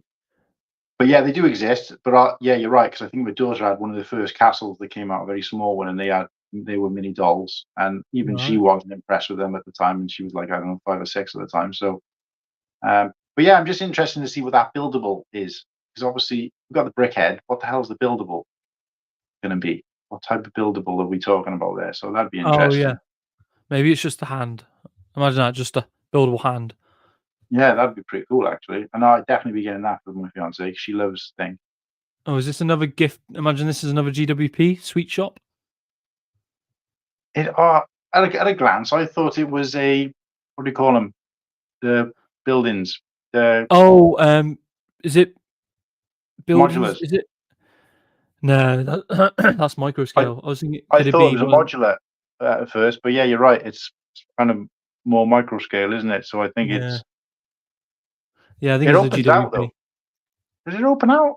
No, I think the top comes off.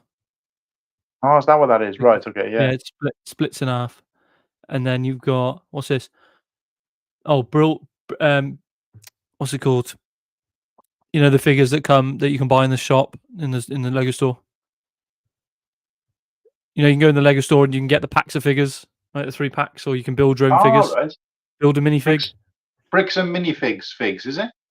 I think it's build a minifig. Build a minifig. Right. Yeah, so these are the new pieces that are coming out, so you can build your minifig. Right. I never would have known what the hell he was talking about. Greek. I don't normally do it. It's the one thing I don't do. People go into Lego stores and they'll build their minifigs and they'll put them in the pack. They give you the plastic package, put your 3 figures in it, you can buy it. I think it's like £5 or something. It's the one Yeah. thing I've never done.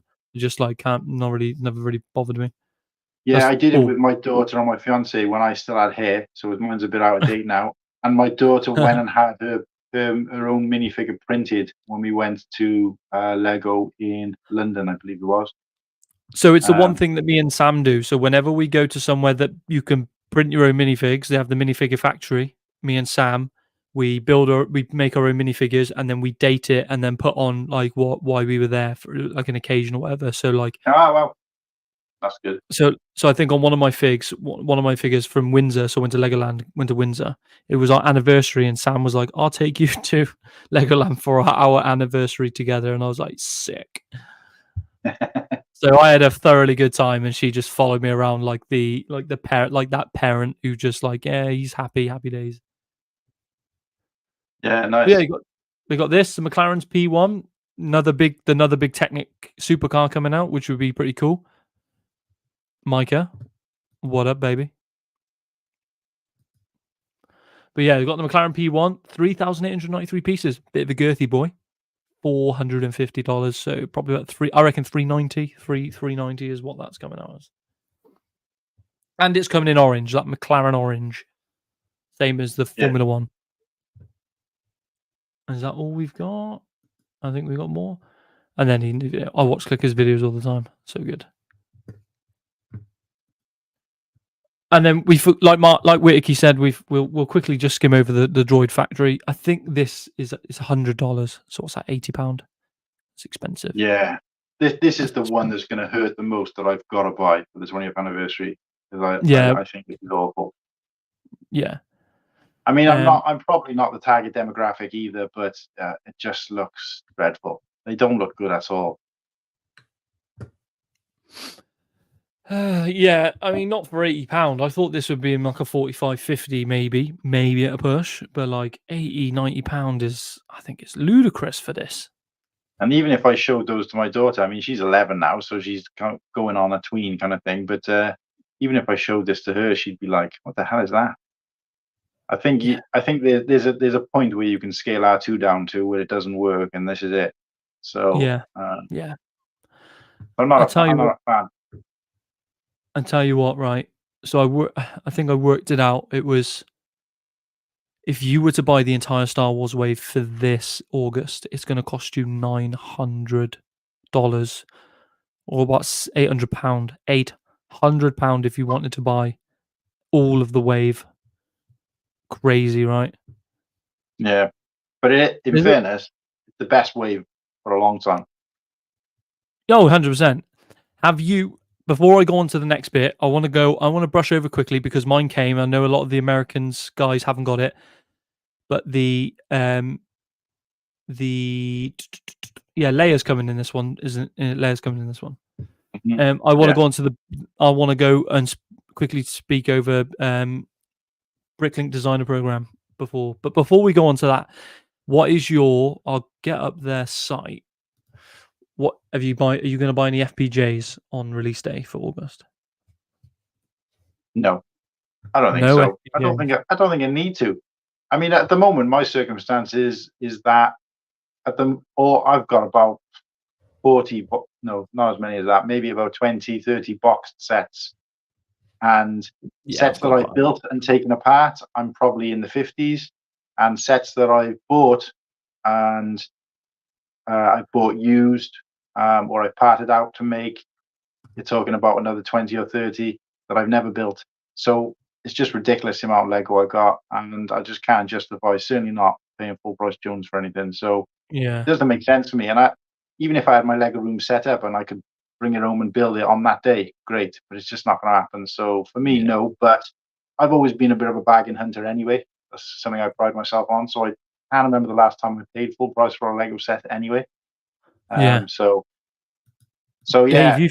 Dave, you think 800's bad? You're in Aussie dollars. That's at least 1,500. 1,500. You got $1,500 lying around on the side, Dave, to get this entire Star Wars wave.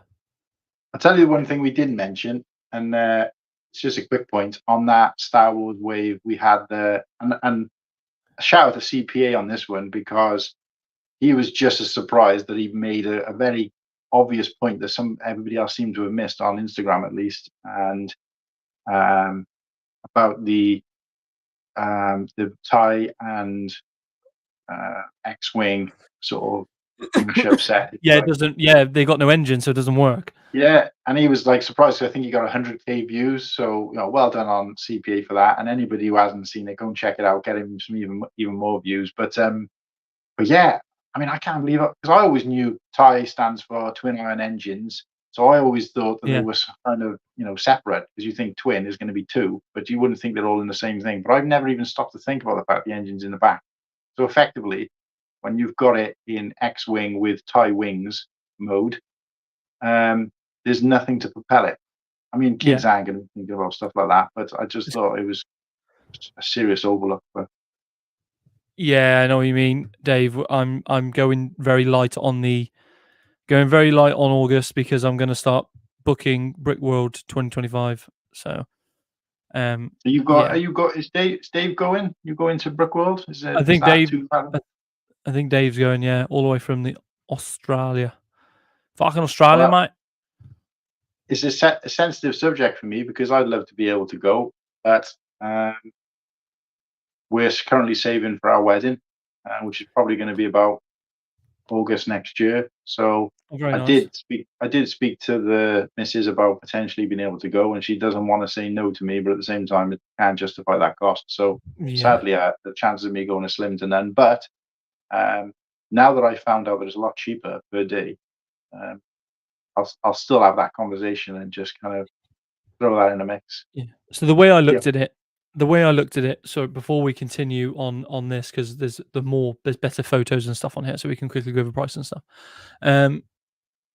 So for people in the UK, that are thinking about Brickworld 2025, I'll price it up. So if you can get two of you to share a room, you're looking about 500 for the rooms for the week, and it's a nice hotel. It's about 1,000. I spoke to Ostif, so I asked Ostif how much did it cost for the entire week, and he went for an entire 7 days, and he said it cost him around the $1,050 mark. So you're probably looking about the 950 mark, somewhere around that, pounds, if you had the room to yourself for the week. So obviously, if you get two of you, you can divide that price by two, so you're looking at 450 to 500 pounds. That's for the rooms for the week. Then you've got the airport. I went on Skyscanner the other day. If you book a direct flight from Heathrow to Chicago, Illinois, it's going to be about £490 return. So for flights and hotel, about $1,000. Then you're looking at tickets for the event. If you have the full private days, which if you're coming from the UK, you want to get the full works, because it's only, you got to make it worth it. So that's another 100, so you're up to 1,100. Then you're looking at food for the week. I would budget probably 30 or 40 a day, because you're not like you're cooking your own meals, so you're gonna have to eat out every day. So I budget 40, maybe 50 a day. So that's 250. So we're up to 1,350. And then on top of that, if you're not thinking about other little things that you'll just spend money on, let's add spending money into the equation. Say you want to go full send and you want to get some goodies over there, let's add another 1,000. So that 7-day trip is going to cost you, I reckon, minimum about $2,000 minimum. I reckon I'll probably, I'm looking to spend about 3. That's what I'm looking at. But that's for more spending money. I think if I was to go, I'd be more than happy to go there and certainly not buy any mainline sets. I mean, if I saw something unusual there, or something smaller or something, maybe pick something up. Yeah. But in terms of I'm more than happy to wait and get a set that's. Yeah, I mean, if you go to Brickworld, you're going there for like little customs here and there, maybe some sig figs off people. You're going to buy the little odd things. You're not going to go there and buy like a brand new set that's just released. You're going to go there and get little odd things, or maybe you'll pick up an old school set for cheap. We get your little deal at the yard sale. But I'm not hunting any sort of rare figures like a Jedi Bob, original Jedi Bob, or a Phase 2 Rex or anything like that. Personally, I mean, obviously anybody could do that if they wanted. So that takes out a huge chunk for me in terms of cost. Because for me, I'm only going for the Yeah. so. Yeah, so I mean, I had a quick look myself and looked at prices, and I was looking, and that was without knowing how cheap the kind of room and tickets are, because it's all in as one bundle, right? What for the? Tickets What and for the room, hotel no, is I all think one. you book them separately. I think. Ah, see, I thought it was the whole package. So when the guys were saying about it, I thought so. I worked out in my head around about 1,200 to 1,500 Yeah. in total. So I'm not too sure. So I think what I'm gonna do is I'm gonna contact Mark, who runs Brickworld. Hmm. I'm gonna contact him directly, and I'm gonna ask him for the full lowdown for us overseas enthusiasts, and see what the best solution and game plan is, and see where we go from there.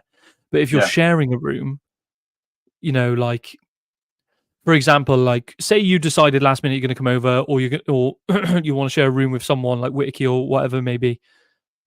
One of you will buy the bundle, and the other one only has to buy the ticket and the flights, and then you split the thing. So that's what I'm going to do with Ostiff, for example. So I'm banking on, because he's done it before. Ostiff can book the room, and then I will just send him the money for the half the cost, so he only has to worry about that. But I know that reservations. I think Mark said he sold out that. When they did the launch party on yeah. Acob, they sold During the out live like stream, yeah. they sold out during the live stream. So I guess Martin, that means. Sorry, go on. no, I was going to say to Martin, Whitaky, there's definitely got to be more. There's definitely going to be more UK boys. I've had loads of people message me on Instagram asking if I was going, and there's loads of people that are thinking about going. But at the same time, you've got a wedding to think about, and happy wife, happy life, all that good stuff. Yeah. I, Well, the thing is, my girlfriend, my fiance, actually wants to go to Chicago herself because we've been to quite a few states. Her less than me, but her frustration more than anything was that not so much that it's money for the wedding, but that if I was going over to Chicago, then I'm getting to experience something she isn't. So she's like, "Well, if we're going to go, we'll all go." And I said, "Well, then yeah, it racks the cost up a lot more, and then I'm going to be leaving you guys for a week because you're not going to want to be hanging around with me looking at Lego all day every day." So, hanging out um, with the boys. well, exactly. So, I mean, they'd be quite. She was talking about bringing my daughter as well, and I just thought, I, I don't want. I think they thought that I was going to go and see everything in Chicago. But what I was trying to explain to her is it would pretty much I'd be staying in the same building the whole time, so I won't see any of Chicago. I may as well be in any state or any country in the world, Yeah, in terms of the majority of my time if I was to go. But yeah, look, obviously, I think for me, if it was kind of October, November, or even January, the tickets are coming out, I'd have a better idea. But because it's so early, I'd be yeah, essentially gambling. So I could buy yeah, those tickets, not a problem. But then it could be later in the year, and I could think, no, actually, it wasn't a very good idea, whatever. So yeah, because it's so early, I think it's. But what I will say is the fact that you've organised something with Ostiff, does that mean that Boba is So 100% so out? so I think Boba is 100% out purely because he's got work commitments next year. His aspirations at work, which I won't dive into because I don't know if he wants to say, but he's got aspirations at work. He's going for something next year, and if he gets in, he won't make it to Brickworld. So he's going off the fact that he probably won't be here. So He took. he's got He showed me. Sent me some pictures of something. The work. I won't give too much away either, but 'cause obviously it's private to him, I guess. And I feel bad that we've gone all this way without mentioning him. So shout out to Boba Bible first. Anybody who doesn't know that guy, go and check him out again over on Instagram. And he's got his own YouTube channel as well now, right? yeah. So check out Boba Bible first. And obviously, sorry you couldn't be here tonight, mate. But he did send me some pictures of what he's currently working on or his work. And I didn't get a chance to reply, but it looked like he was up to his neck in Yeah. whatever he's focused Yeah. on. He was well up to it. So if not like I'm hiding anything from the UK boys and the Girth Gang in general, but if you look at the private chat, you'll understand why we don't really dive into it. Go on the private chat on Discord on there, on StreamYard on the tab on the right hand side, and you'll see. Wait, on me? Yeah. So go on where it says private chat on the right hand side, and you'll see. Not like I'm hiding Mine anyone doesn't from you say. guys. Mine doesn't actually say that. I got to click it, and I get the chat is along the bottom on mine. So, and then it covers the screen. I'll tell you about it after. But yeah, anyway, who P&G Bricks is here? Love it. Yeah, Good that's bloke. why I didn't say. That's why I didn't say too much because I didn't know the details. So yeah, no, you don't have to worry about me, mate. On there. Happy days. But yeah, P&G Bricks in the house. Cooper, is it back again?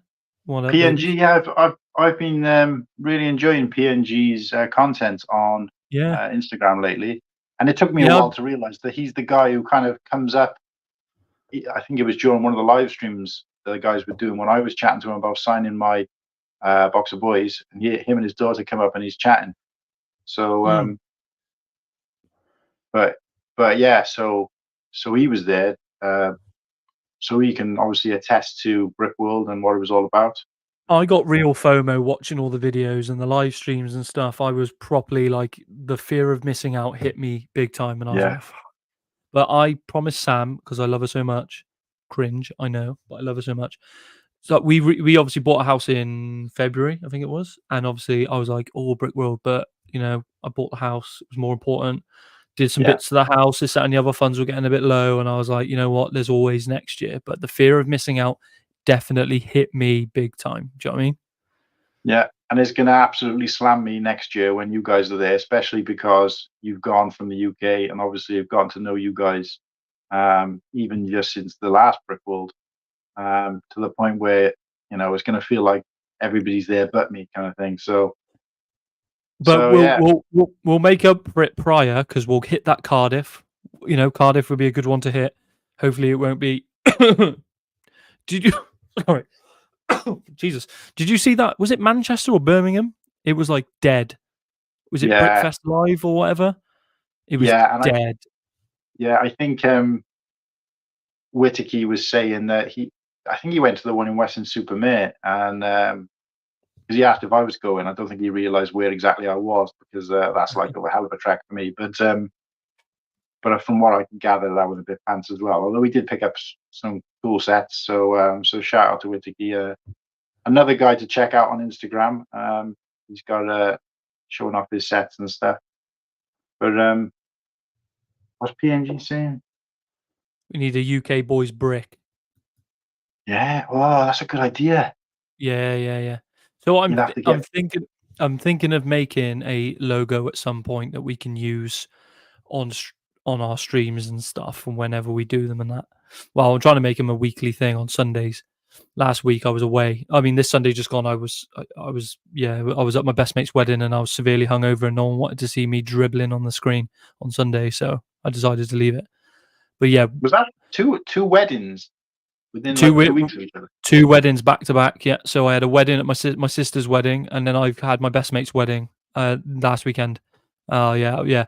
So I've spent the last two Friday, Saturday, and Sundays I've spent on the sauce, and it's been busy, super busy, but I'm glad to be back on here. But But yeah, we need Muttley, good night, a. guys. I'm up in 6 hours, calling it a night. Great hanging with you. Thanks for being with us, Muttley. Nice to have another UK boy. And Muttley's obviously in the Discord, so just a quick shout out to the Discord for Acob. So it's not a UK boys Discord, but anybody, I don't know if anyone's got the link. Cooper, I think, can drop it. I'm not sure, but I don't know if anyone, I can. Can I do it I mean, right I'm now? pretty sure most of the guys here are probably already in it. The problem is it's Yeah, I hard think to they tell are. because they have different names. I think they are. I'm gonna see if I will do we'll do another canon episode this weekend, the council meeting number 3. Um, I know Boba can't go on that one either because he's super busy. So if you want to come and jump on that one, that'd be good if you're not too busy. Otherwise, I'm gonna solo dolo it. Who, me? Yeah, Yeah, I can do Sunday, mate. I'm more than happy. I don't know So if it's dead certain yet. I'm gonna see what we're gonna roll with, but yeah, council meeting episode 3. Is it? Do you want just someone to jump on, or do you want co-host, or what? If Bobber can't make it, obviously. You can co-host me if Bobber can't make it. If Bobber, I don't think Bobber's going to make it, but if he doesn't make it, you can co-host me again if you want. Yeah, fine. As long as Yeah. he's all right with that, I'm all right with that. Because No. again, I'm not treading on anybody's grave. So, but yeah, hopefully if he makes it, I'll be tuning in either way. So Cooper, I'm going to make you a mod at when I get to it. In fact, I might be able to do it now, so you can do it. But yeah, no, I want to make, because I said to Josh, I want to make it every week, because I think every 2 weeks, I think everyone, I think everyone needs a bit of consistency, don't they? So yeah, that's where I'm going on with my YouTube, because I went from I posted like 4 videos, and I think one of them got like 1K views, which I was blown away by for someone who'd only posted like 4 videos. And then I didn't even think I posted anything else for like 2 weeks, and then it just kind of lost that yeah, wave, I think. So, but it's just because I do most things on my phone, and I really struggle to, edit things when I'm on the phone. I just haven't got the time. So yeah, but yeah. So go on. no, I was just going to say, Whittaky, hopefully you manage to get somebody to room with you if you do go to Brickwald. Apologies that, I mean, I'd be more than happy to room with you, mate, if the opportunity came up, but it's just very unlikely. So, so hopefully you get somebody, but pencil me in for 2026. So Yeah, definitely, 100%. I think the best part about it for me was seeing that. I was following. I don't know if you were. I can't remember far enough back to know whether you were kind of around when Acob guys were going over to Brickworld 2023. And I was kind of watching then, and I remember having a bit of FOMO then as well. And I remember him saying, like, if any of the Girth gang come out, you can come out with us. And I just thought, if anyone goes over there, these guys all know each other. They're all in the community. But to see the guys going over, and then you see like people like PNG Bricks sat with Brent sharing some fries, and obviously Ostiff out there doing everything with him as if he's one of them. I just thought, it's like hanging out with your heroes kind of thing. And I mean, I know they're just normal Yeah, guys, just like us in the community. But for me, I thought that was great. The fact that what they said they meant, like, so.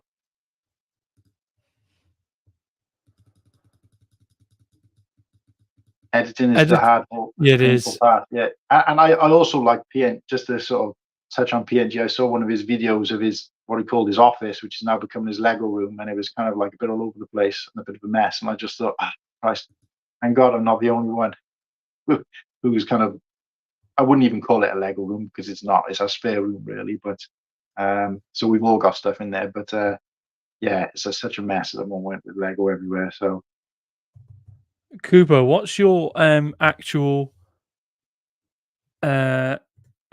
your what's it called? Handle? Your actual channel name. Yeah, channel name, so I can do it.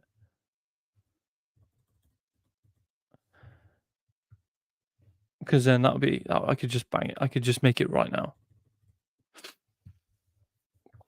But while we're waiting for that, brick by bricks together. Hello, boys. Hello. What up, baby?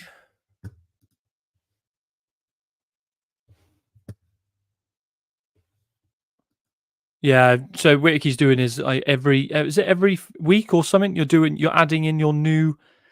It's like his new box of boys where he'll put in a different amount of boys in the case. Or Have you seen girls, that? yeah, I've seen that, Or yeah. box of girl, yeah. Yeah, I think Whittaky's touched on something there, and I know PNG kind of mentioned it about. I think the problem is that the community is so highly edited, so and I use an example of someone like Firebird Bricks, who kind of started out right out the gate with highly edited videos, clearly got a penchant for detail and technology and stuff. But it does make people who are kind of starting out, or people who haven't got that kind of tech ability, Yeah. you're kind of doubting yourself constantly. And I just thought I'm not obviously got a huge following or anything even close to that, but for me, I just thought, if I carry on like this, I'm never gonna get her off the ground. So for me, I just thought, think about what I can do that's different. So it might not be as cool, but at least if I've got something to share that other people aren't sharing, or something a bit different, and just having like no fear in just having a go at things, Yeah. That was my gateway really, and that was kind of clear to me when I was chatting to Nimble offline. And I was just saying to him, like, well presented and all the rest of it. And I said, maybe we can do a live stream together where we have a little bit of a chat about our collections. And he was like, oh, I'm not comfortable with my face on screen at the moment. And it just made me realize that, I've been doubting myself. There's obviously people out there who see what I do and think that is, adventurous, if you like. Yeah, yeah. So it kind of put things into perspective a little bit for me, that it was just like, I'm not afraid of kind of public speaking. I do it as part of my job. I've appeared on telly and stuff before, and it's like kind of, no, I'm not trying to say I'm a wizard at it. I think I still got the face for radio, but I think sometimes you just gotta put yourself out there. And I think for me, I watched that video. For me, it was that time I watched that Acob stream where Brent went off for like 8 minutes. Yeah. And you could see the guy was like, obviously he had other things going on. But you could see the guy was really kind of struggling. He didn't know what he was doing technically wise. And I just thought, well, these guys are like rock stars to us, and they're struggling with it. So how bad can it be? Yeah, exactly. By the way, Cooper, you should be. I've saved you as a moderator, so you should be able to put links in, all that good stuff now. Yeah, no, so once you realize that it's not that bad doing any of this, and it's just having fun and not putting too much pressure on yourself, it becomes loads of fun. Like, and to use you as an example, if I might, is yeah. I remember seeing when I first joined Instagram, although I've been following Acob for a while, I hadn't been on Instagram, and I remember them saying, "Oh, check out Padawan. He's he's on Instagram." And I thought, you know what, I'm going to go on there, check it out. And I submitted a video for the Acob boys to put on to their show when they were kind of, I think only about 3 of us ended up doing something. But that was my first time. I literally joined Instagram that day. I remember checking out your stuff, and your videos even then seemed like, but now I see your content now, like the recent set where you've been putting the set down and moving it away. And if you compare that to what you were doing, like even 6 months ago, not to say there's anything wrong with that, but the difference is like, streets ahead, Yeah, so yeah. I think it comes organically. I appreciate that, because you naturally just learn new stuff, and you think, what does stick, what doesn't. Like, my thing of doing that, I've really enjoyed doing that, so I've started to do it more with other bits, and I quite enjoy it. But it's things you learn. Like, if you go back, like, oh my god, so I don't think it's necessarily me Instagram. If you go, do you have TikTok? No. All right. So, but if you ever go into that world and you find my profile on there, go down all the way to the bottom, and you will see the absolute shite I was pumping out. Crap compared to now. But it's like let's use Ryan as an example, because he's been making YouTube videos since he was like 11 back in the day. If you go back to his first videos, do you know what I mean? Compared to now, where they're super polished. Yeah. And everything just comes with time. It's like anything. It's like your job. Like, I've been doing my job now for nearly 10 years, and I'd like to think I'm pretty good at it. But if I went back 10 years ago, I was pretty naff. Yeah. No, you're right. And shit just comes with time and learning. Like, the amount of YouTube I've done to learn how to edit. And now, because I'm not pressuring myself. I've got 2 videos on my Mac that I've made for YouTube, like long forms. I've done like 10-minute videos. They're not finished yet. I'm not putting pressure on myself to pump them out. They'll go out when they go out. But trying to learn how to edit on my MacBook now is it's like going all the way back to start again. It's a nightmare. That's the difference as well on the different platforms, because I've gotten used to all the tools on Instagram now. But then, because I was doing Instagram and YouTube at the same time at one point, and then I kind of focused on Instagram for like a few weeks. Now I go back to YouTube and I'm like, I can't remember how to do anything already. So you're right. Time is the best teacher, but you've got to stay in it as well. Yeah, 100%. You've got to be consistent, even if it's a video a week, a short video a week. That's still consistent. Yeah. I took a little month break. When I moved house, because it was chaos. So I took a little month break, and then when I started doing bits again, I was like, oh shit, how'd you do this again? So I had to spend loads of time obviously it came back really quick, but I had to remember everything again. So trying to, like, if you could just do, like, I try to tell myself, Because sometimes, like for example, the last few weeks has been a really busy period at work, so I've not been posting as much at all. Like I think up until today, I think I didn't do anything for about 6 days, but because it's been so busy. But if you can do it like at least once a week, you can get the juices flowing in your head, and you can learn and just start to get things a little bit better. You'll notice like, oh, I could do that better, or I could do this better, I could do this better.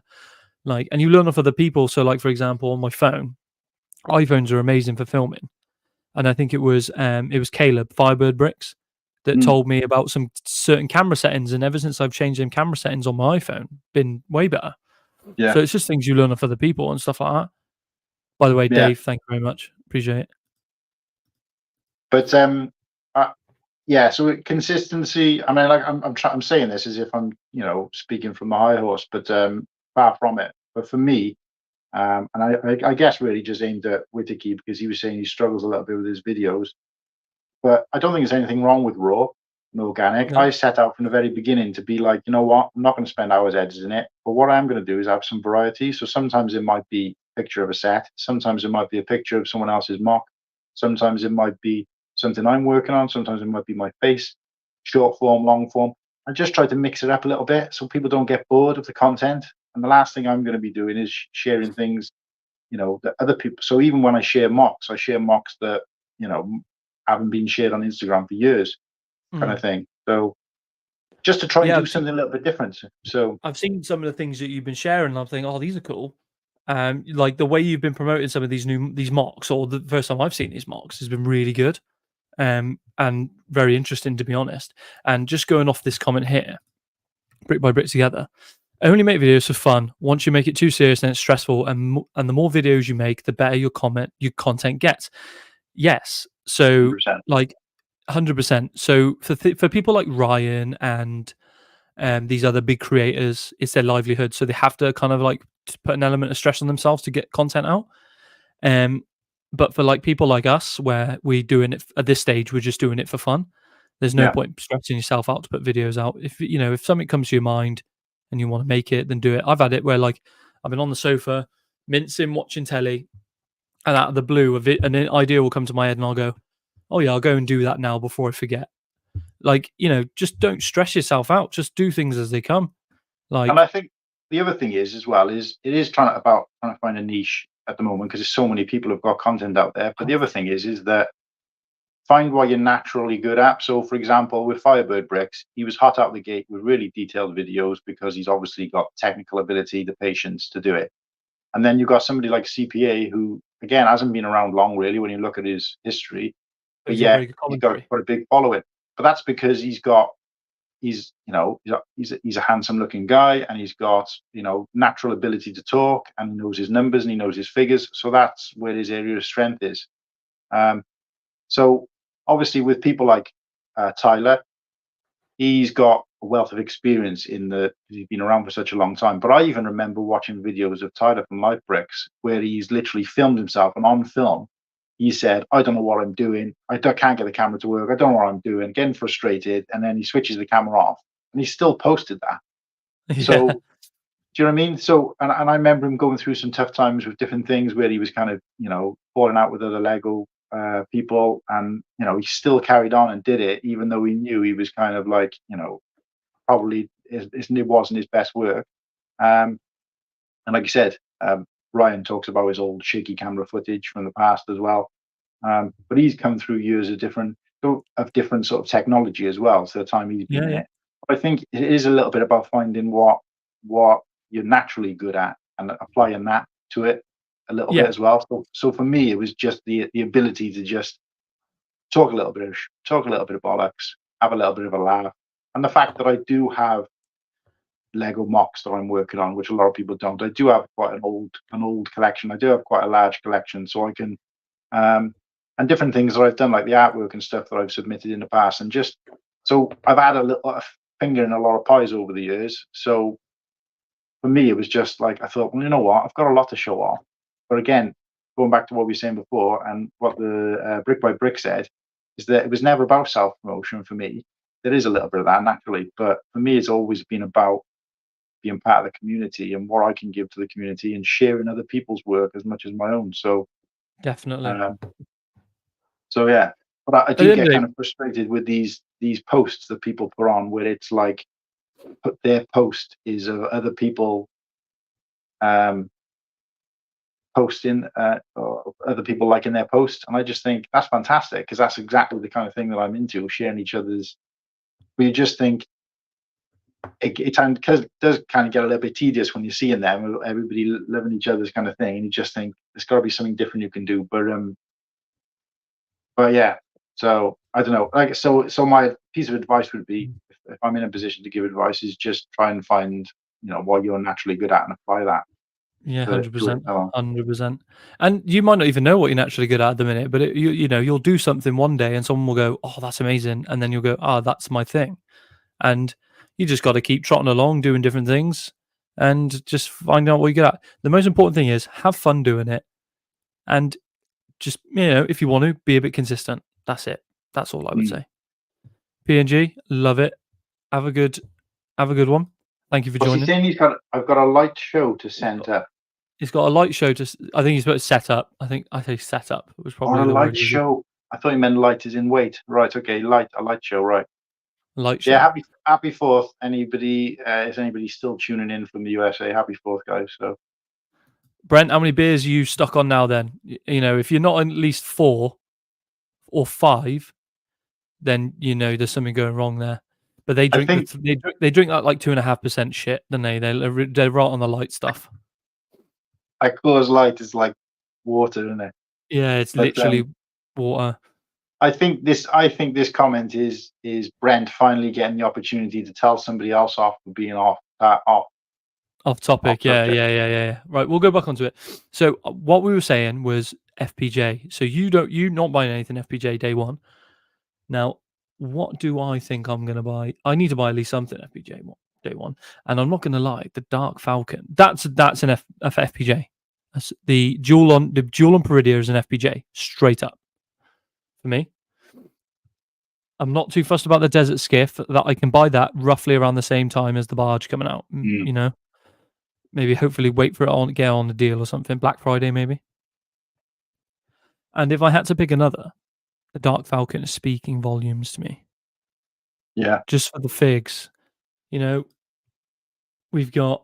I mean, it's been commented to death, but we'll quickly squeeze over it. Where's the figs? Give me the figs. There we go. Look at that. How do I zoom in? Right there we go.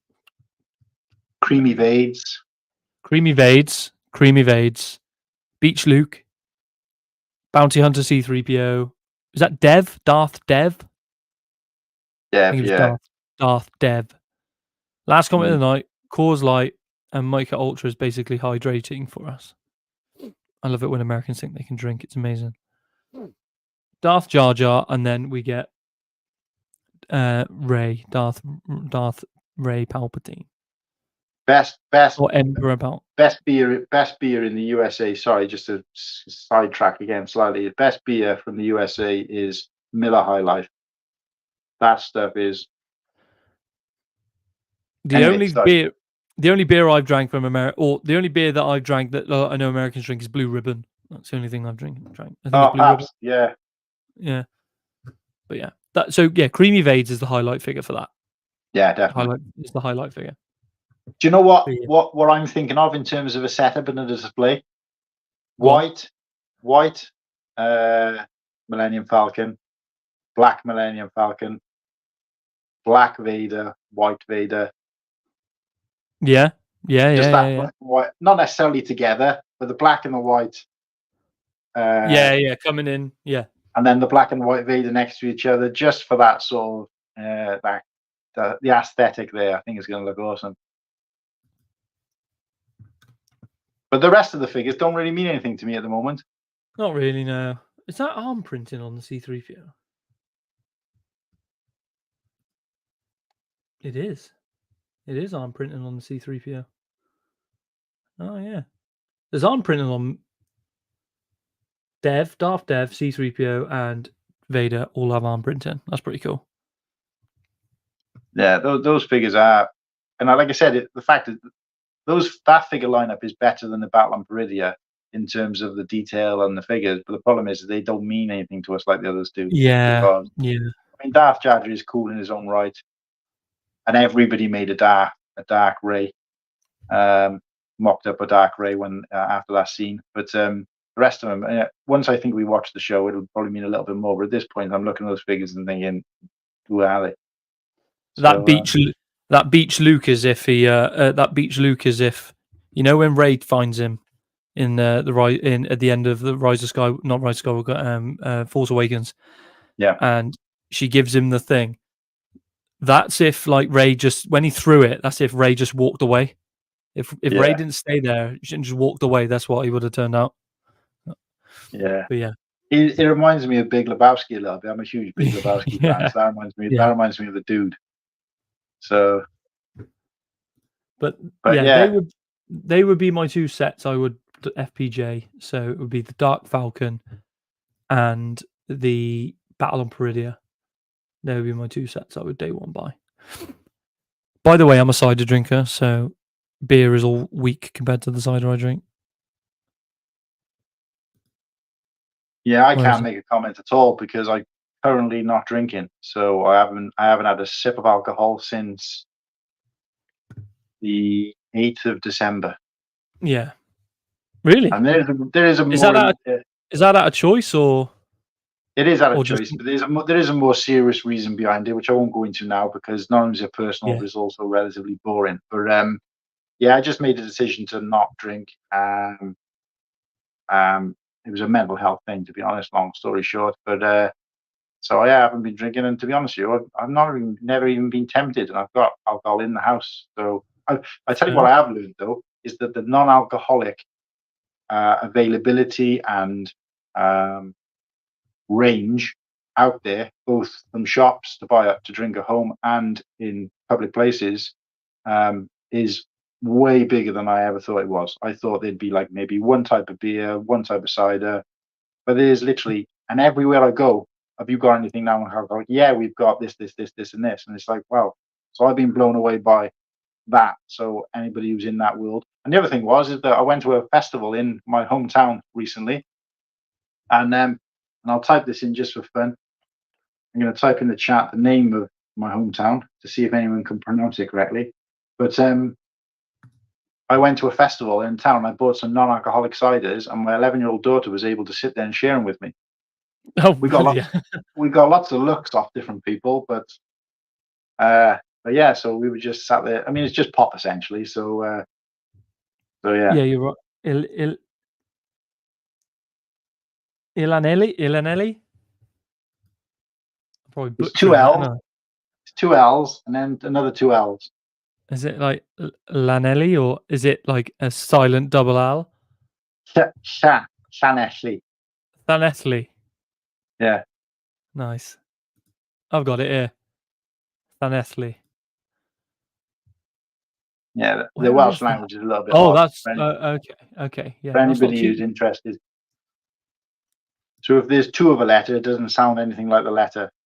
So I did put a little thingy on the bottom here saying a Draigor for my name. I think it's gone now for whatever reason. So two D's doesn't sound like a D. Let's see if I can. Hang on. If I get rid of the. Oh, where is it? We gotta get rid of that. There we go. So how do you pronounce that? So it's a Draigor, which basically means the red dragon. Oh, right, okay. I can do the train station. I'll probably butcher it a little bit, but I can do the train station. Well, actually, I can't, so go for it. I think it's Llanddau post Gwyneth Gogeleth controls Clantisiliath Gogogo. Yeah, well done. Yeah. My grandparents taught me that because my grandparents are both Welsh. So sorry, no, my grandmother was Welsh. Born Stradiga. Ah, I know, yeah. I got a lot of family in the Newport area, so that's been far away. But you're on the border there as well, just off the border as well, the way you are, aren't you? I can walk to the Welsh border in about 25 minutes. Nice. No reason to. So the next thing, and because it's 1 o'clock in the morning, and my missus is probably kicking off, it'll probably be the last thing, but we'll probably talk about it for a while, so don't worry about it. Is let me just share for the people that haven't seen it yet, and you'll want to see this. So this is the Bricklink Designer Program. Yes. So currently, Series 2 is finished, so you can't do it anymore. So it's all about the funding. So we'll go on Series 1. So this is Series 1.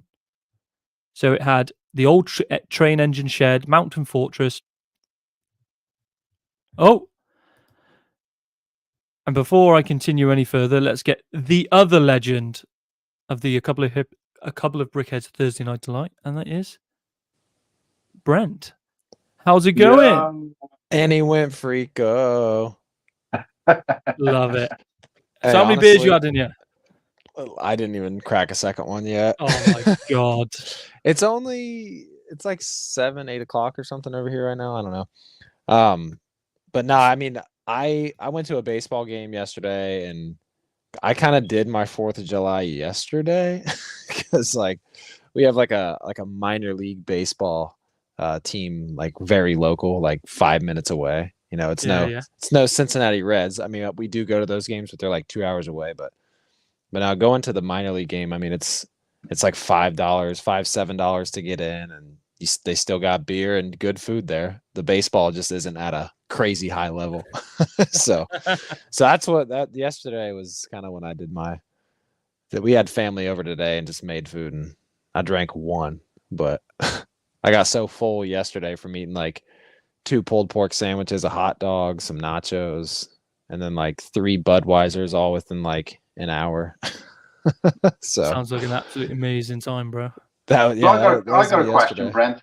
I got a question, Brent, about 4th of July. So depending on when it falls, because when we have celebrations like that in the UK, if it falls like near a weekend, they make it a whole weekend thing. Is that something that you guys would do there, or is it just the day? Mostly just the day, but I mean, honestly, like there's so like Memorial Day weekend.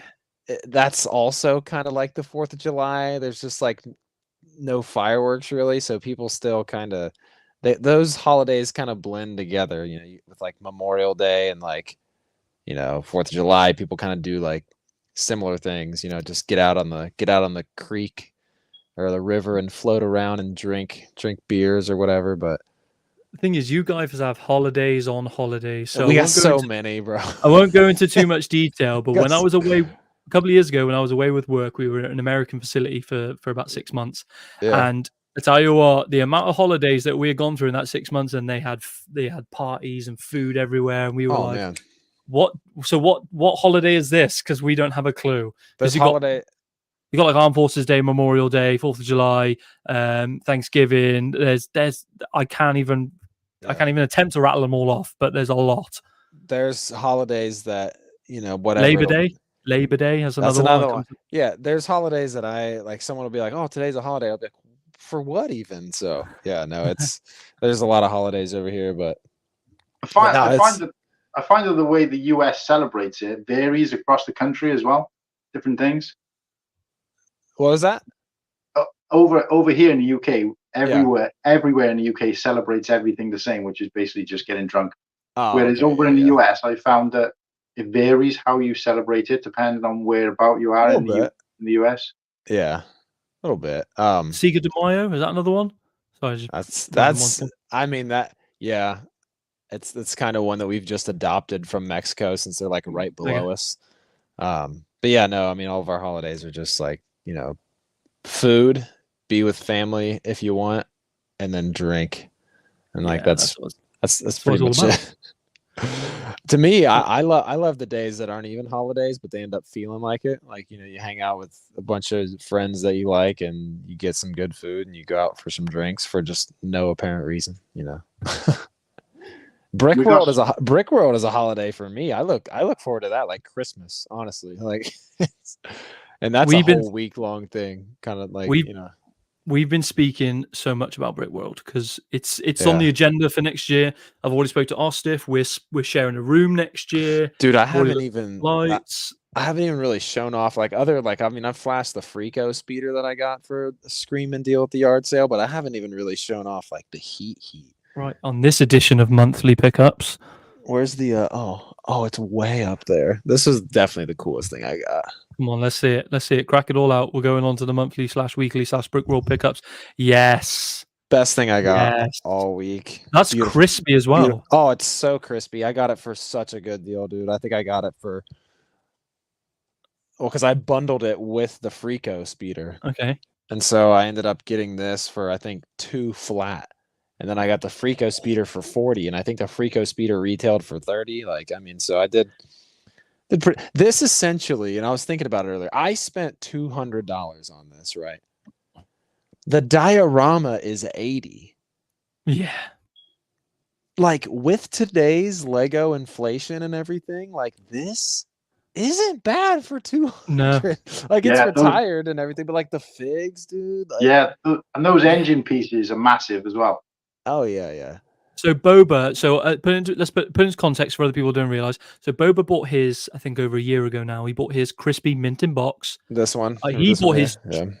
yeah, just his. He ended up building it. He's built his, but he bought it brand new, crispy in the box, £280, which I think on conversion you're probably looking about $330. Yeah, I mean So, they, and that was just for that, and you got the Frico speeder as well.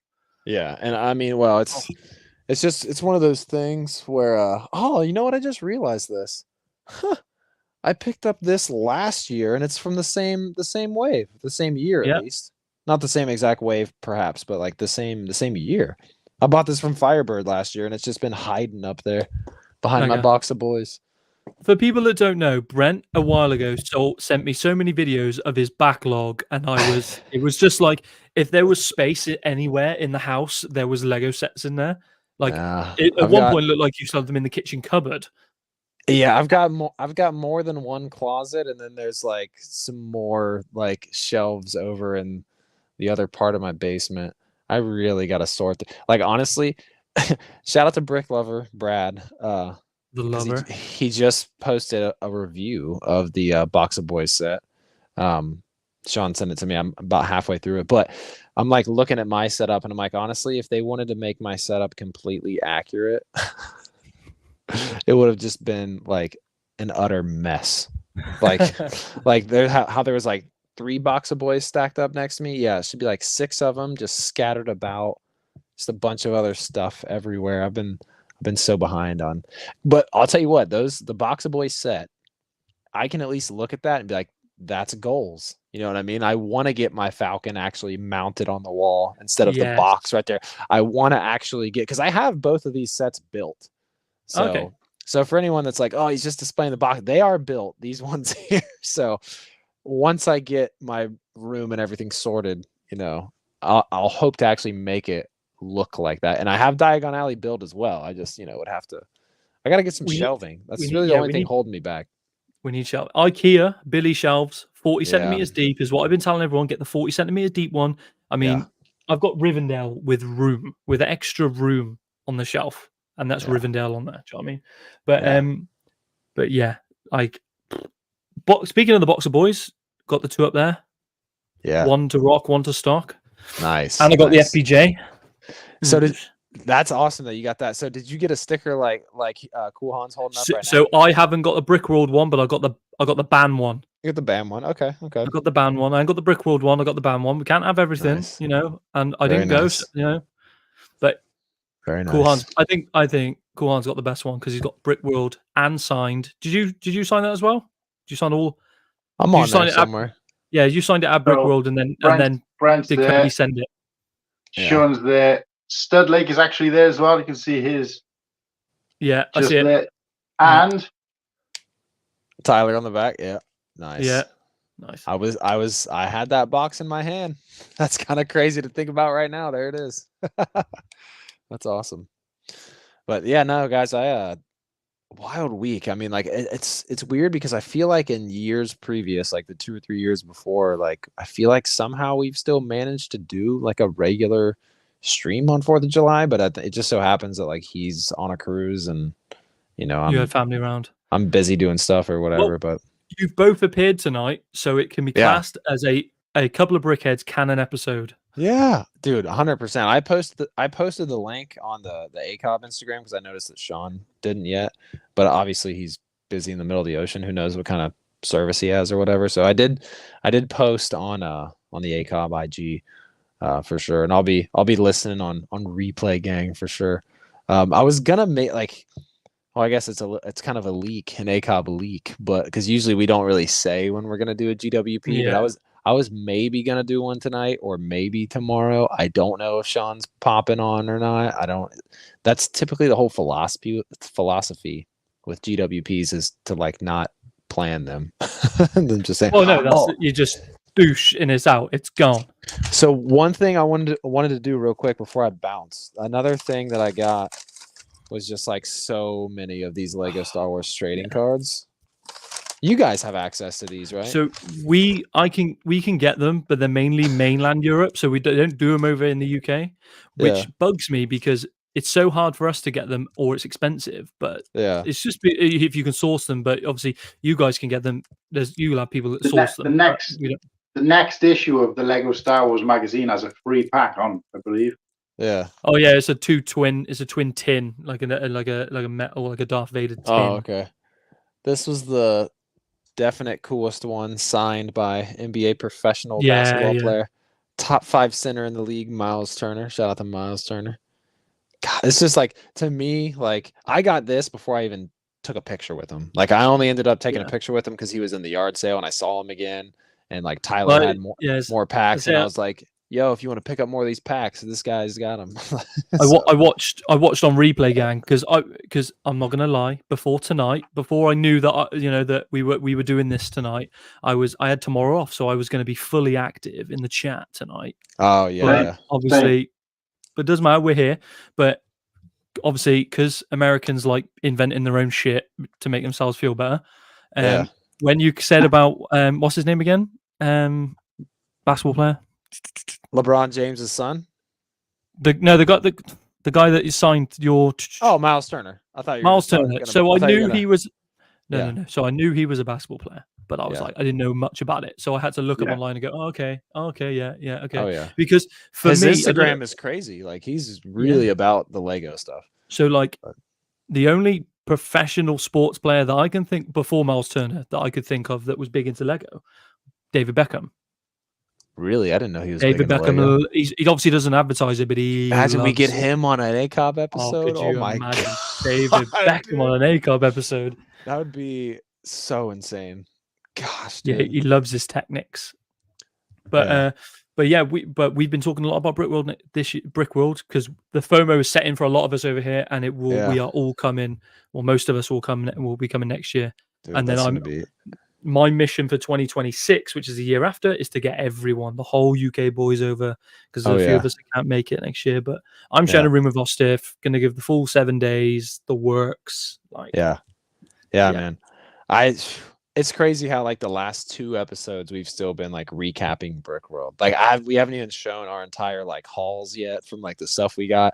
But I mean, dude, like, of course, like the convention is awesome. Like, there's a reason why it's the one that everybody goes to, but because it's in Chicago, like the first year I went, dude, I went to a Cubs game, and it's like the Chicago Cubs like have a very, very just famous, super old ballpark, and so that was cool to go to. And just the food and everything. We found some new food spots this year we didn't even know about last year. But the Fox and Hound place, I don't know if you've seen it in like Brad's vlogs or Will's videos or anybody else, but the Fox and Hound place, they had, I'm not talking like just a couple pool tables. They had 7 pool tables. They had plenty of dartboards and even a ping pong table. And so like, a lot of pubs, sports bars you go into, it's like there's one pool table and everybody's just, there's a huge list to wait and get on. And like the best part about that place, super big and spacious, like to take big groups there, like they already had like just big long stretched tables to easily just fit 10 of us, whatever. Pool tables everywhere. Sean is like an undercover assassin on the ping pong table. It was crazy. It was crazy. Pool is my forte. Pool's fun, man. We'll 100% be playing pool there. Their food's really good there as well. But before my wife's like, you said 5 minutes. I figure we do a live crack. Yes. You guys pick. Cool. I picked 2. I got 2 Darth Vader packs here. And I believe, okay, yes, this is series 1. and Series 2. They both have really good cards in there, honestly. The newer ones, honestly, I like these better because you can see they're shiny. And then the Series 1 or 3 and 4, it's like more papery, the packs, so it doesn't feel like as nice. But I guess these ones are probably easier to like stick to magazines or whatever. I don't know. Yeah. But one or two. Go on, you pick one. One is yellow and Series 2 is the white one here. Whichever one you pick might have the heater. Go for white since we're all wearing the white. We're all wearing the white. I like it. All right.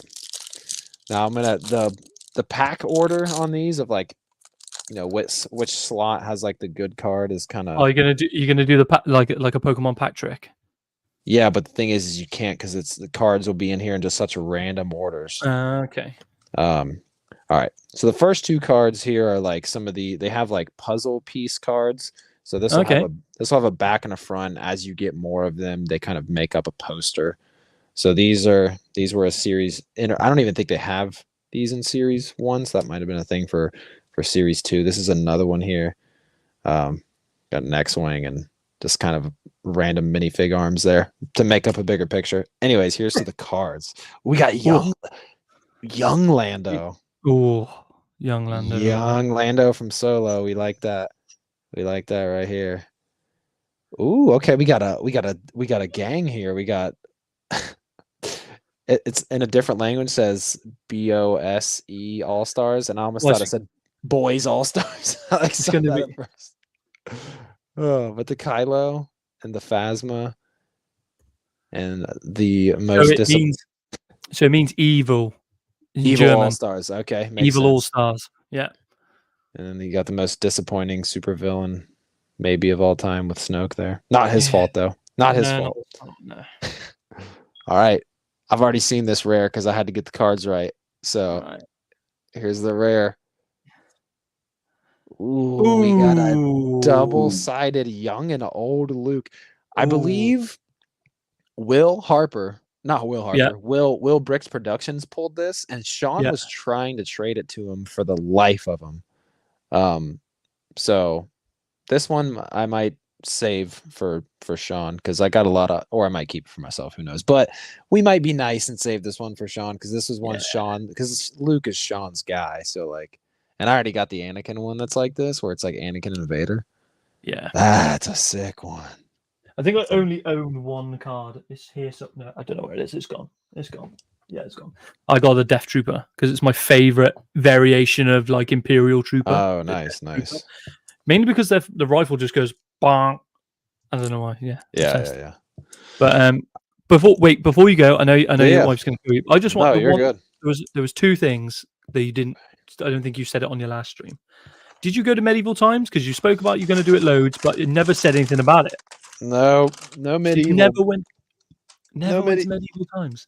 No medieval, but I will say that it'll 100 million% happen next year.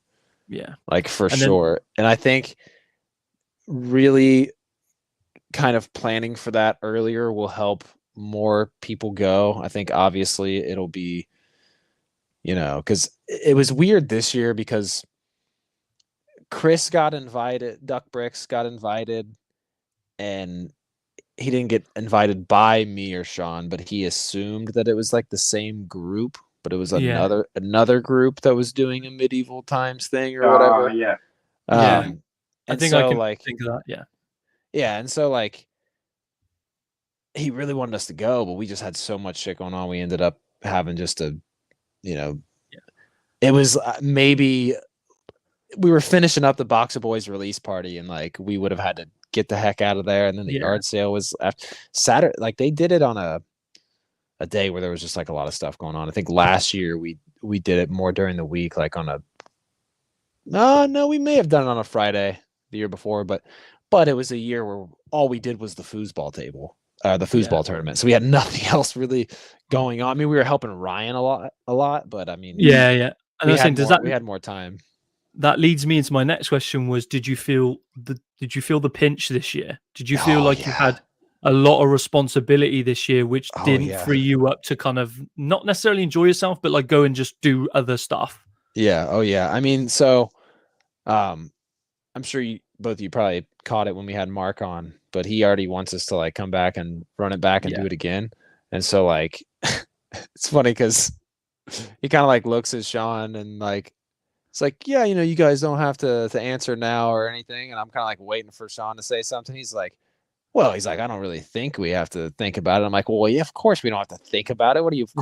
Of course we want to do that again. But I mean, there was a lot of stuff kind of on our plate to do. But I mean, there were things like Mark was saying like, oh, we can have other people manage what like the broadcast booth, and it's like we definitely want to still do that 100%, like because if we're going to be the ones like doing the most streams, and then a lot of our friends like Tyler and Ryan or who else are also streaming, then like we 100% still want to do that. Now when it comes down to the foosball thing, it was awesome, like a great thing that we started, amazing, but it can be ran by somebody else. Like it's not, and that could be a whole just little chunk of a day where we have one less thing to worry about. No, who knows? Maybe because I did have a lot of ideas because the foosball table was the foosball tournament was a little less hyped this year, and I feel like maybe because it wasn't as new, but also the setup for it was a little different than last year. But I don't know. I have ideas, but who knows? I mean, either way, we definitely still want to run it back. Hopefully, because me and Sean kind of said it to each other. It's like, so what do you think next year we dial back like all the stuff that we have planned by like 10%? He's like, yeah. Well, now it would be cool to release a set again, but who knows? Maybe next year instead of like a whole set, we do something a little bit different, like some kind of custom minifigure or something like that, or maybe a foil bag, a poly bag.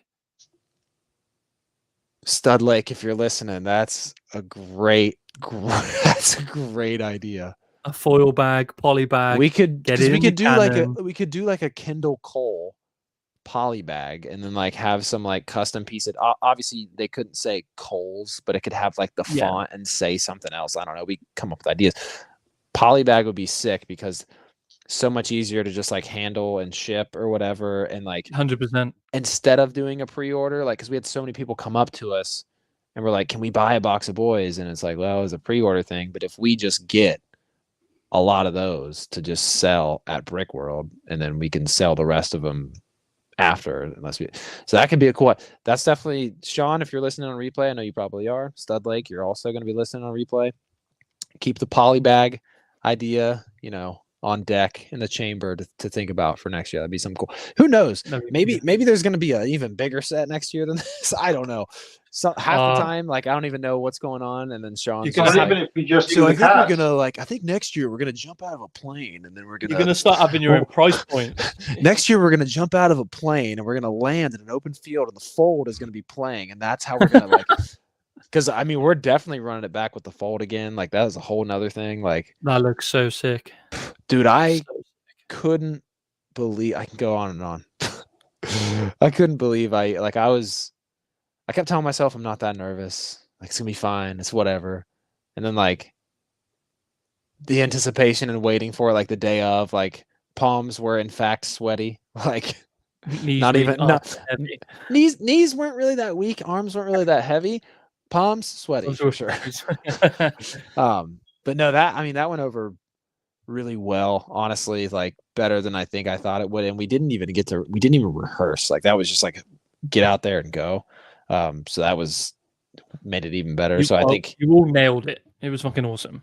Well, I think next year even like, because the concert was at like 1:00. Not a good time for a concert. That should be at 7, 8 o'clock after dinner when people are having drinks. Yeah, 100%, And I get it, it's a Ninjago show, but still, like concerts, unless it's a music festival where it's all day long, like concerts should never happen before like 7 o'clock in the evening. So like next year it'll be probably in a better slot. Hopefully, maybe me and Sean get at least 1 or 2 more songs out there and we can have like a mini set rather than like come in for one song and bounce. So that could be a really dope thing, especially too, like with a lot of the same similar people that are there.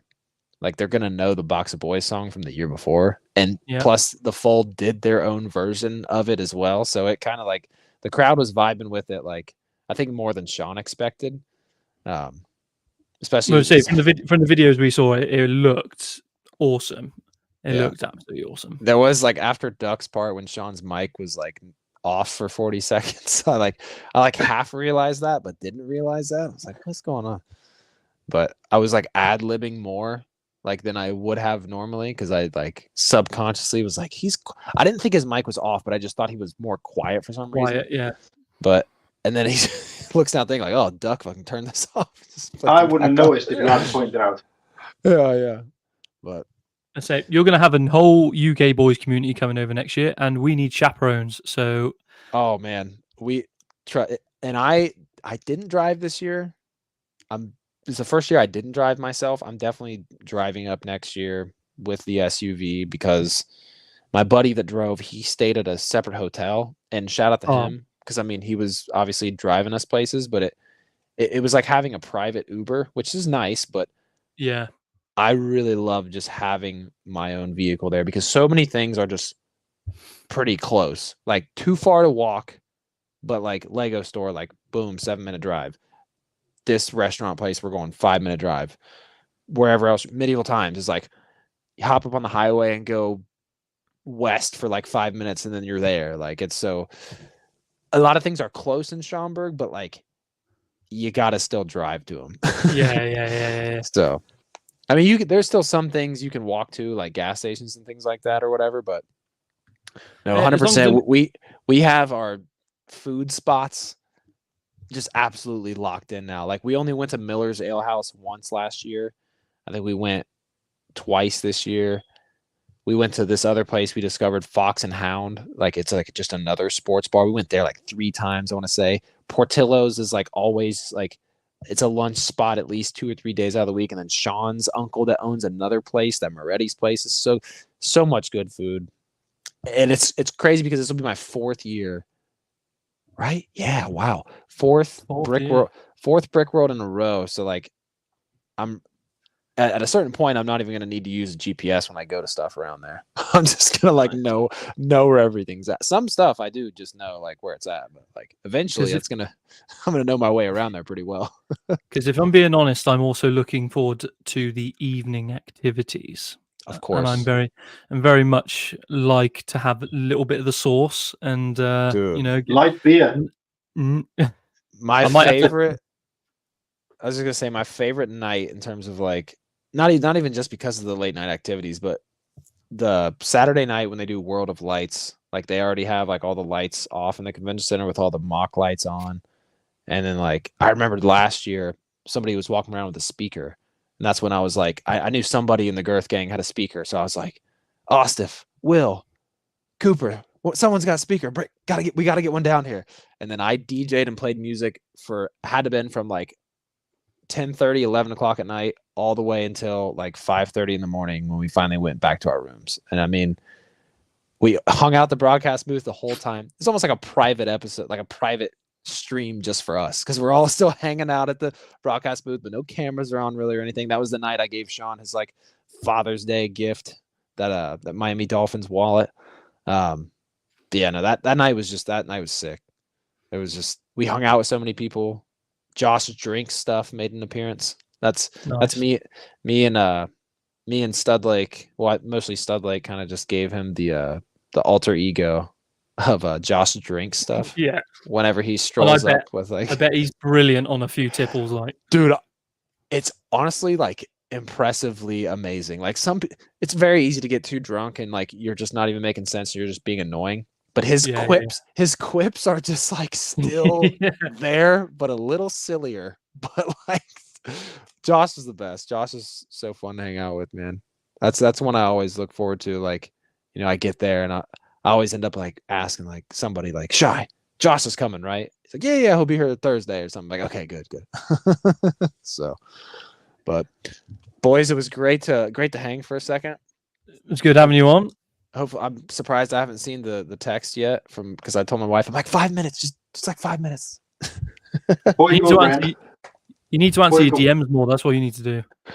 Dude, I know I'm awful. If you I took a screenshot of all the unread DMs in my IG, it's bad. I need to take like a whole day where I literally check every single one and replied. What I need to do is just send you my number, because if I need to get hold of Sean, I No, just so WhatsApp him. I'll DM you my number right after I hop off here. Sick, mate. Because that really is the best way. So yeah, it is the I best just way. want to, if you do decide to sublet foosball next year, I just nominate Padawan to take over for it, because it makes sense, because football came from the UK. So yeah. So if you sublet it out next year, then if they need someone to run it, you know what I mean. If bro, we'll talk. Well, because that would make more sense. There's the text from the wife, but it would make more sense to like handpick somebody else instead of just being like whoever else wants to run it can run it. But great idea. I got the text from the wife, so I got to bounce. Right. But those two good polybag idea and you possibly running the foosball, two good ideas. Lock them in. They're in the replay gang. Sean, Studlake, you guys are all listening. So, but all right, boys. Right. Next time we do one of these, we're gonna do a UK boys special for sure. But any other time you guys are doing one of these where I can stay on for a full one, that'd be sick. Well, Sunday might be doing it again this Sunday. And again, I sent you a message. I'll be working, unfortunately. Oh yeah, I remember you saying that. But we'll work out. Yeah, cool. I'll send you my number right after this. That's the easiest way to get a hold of me. do it. Good having you guys. on. Peace. Good hanging out, guys. Thanks for this. Cheers. Cheers, of course. Brent, what a guy, eh? Wow, so your dream came true. Right, so we've had them both on now, so I can have anyone else I want on now, so it's all good. Right, we've been going 3 hours, really strong. It's been really good. What we're going to do now before I want to go to sleep, I bet the dog's kicking off. I've got a new puppy downstairs, and I bet he's kicking off. Oh, yeah. Forgot about that, yeah. So, quickly, for everyone else who's still hanging around, Brinklink Designer Program. Like I was saying, people submit it, their designs get selected, they get crowdfunded. So this was the first one. So you had the old train engine shed, Mountain Fortress, which was the one I got. It was the most popular. Oh, hang on, it's still on. What do you say? Hang on. Where is it? There we go. Sorry, didn't even realize it was on. There we go. Right, see that? Cool. Yeah. So Mountain Fortress was the most popular one. It sold out the quickest. Sold out within like 2 hours. Old train engine shed. I can't even pronounce that. Parisian Street. It's like a modular, but it's got no back to it. Now you've shown me the screen. I do remember seeing this at some point, but I didn't realize how big the sets were, because now I've seen yours. It's huge. General Store was another one. I think Sean ordered this one. And then the Snack Shack, which also sold out. But yeah, I got the Mountain Fortress. It was the most expensive one at the time. You'll come to realize that whoever decides the Bricklink sets likes trains, because there's almost a train set in every single one. So that was Series 1. Then we go on to Series 2, which only just ended. So again, you got a logging railway, Ocean House, Mushroom House, another train station, and Ominous Isle. So this is a good example. So you see that, so it's finished now, but so that was the funding criteria. So just about there was how many sets had to be pre-ordered to be able to fund it. And then it had a max amount, which I believe was like 30,000 per set. So that was Series 2. And then Series 3 is going on pre-order in October the 8th. And these are the 5 sets that are up. So Harbour Master's Office, The Art of Chocolate, which looks like a Christmas opens, like the back opens up, like an advent calendar almost. Right. Forest Stronghold, Camping Adventure, and Lost City. That Lost City one looks pretty cool, to be fair. And also, which I think is pretty mega, is if your design gets picked, you get a portion, like a percentage of the money that's made. Wow. So people do this for a living, make sets and hope they get selected. So I think I worked it out. I might be wrong, but I'm pretty sure I worked it out. So where is it? So the set I bought, I think the guy made like I want to say it's like 800 grand off that set. Cheers, Brent. Make sure you send me your deets and we'll work it out. But yeah, that Mountain Fortress, I think it worked out about 800,000 is what the bloke made off getting that set selected. I was just Crazy, about to right? say, if they're getting paid a royalty or whatever on the sale, I'd be gutted that it was a limited release. But that's still a hefty chunk of money. Yeah, 100%. I think I'm going to buy the Forest Stronghold just because to go with the themes. I like my medieval type stuff. Yeah, that's nice. That look good in Bluestone as well with the geese. With geese, sorry, not with geese. Nimble saucepan. That looked good. Well, so I'm hoping get your order in, mate. I'm hoping Nimble bought the Mountain Fortress because that would look really cool on the side of his on his Bluestone. Bluestone, yeah. I mean, even looking at that and seeing the piece count, it still shocked me how big the set was when you did your Instagram. It was like, what the hell is that? That's massive. So I also like the design of the boxes, like the plain white. Wait, does it come with minifigs as well? Yeah, it's got minifigs. Yeah, it's got the works. Like, I thought it was just like a. No, so it's got minifigs. So this one has 1, 2, 3. I think there's 4 or 5 minifigs in this one. And are they exclusive to that set, or are they from? I think there's 1 or 2 that are got exclusive prints. Like I said, this set is already doubled in price, and it's only been released like the last week. That's crazy. And then if I go back, so this is something I can see becoming bigger and bigger as the years go by. Yeah, 100%. And then you got Series 4, 5, and 6. I think Series 4. So these have been decided. So these are the 4 for Series 4. Siege Encampment, which would be, if that's cheap enough, if you can get a few of them, or Riverside Scholars, Medieval Seaside Market, again another train set, Merchant Boat, really cool. Some really cool design sets. So how often do they come out? Is it once a year or once every 6 months? So so they used to do this every year, but they were only available to certain Bricklink people. If you know what I mean? Right. Yeah. But now they've made it for the masses. So Series 1, mine's already been shipped. So the next one is Series 2. That's been crowdfunded. So I think that comes out at the end of the year. So it's about 6 months lead time.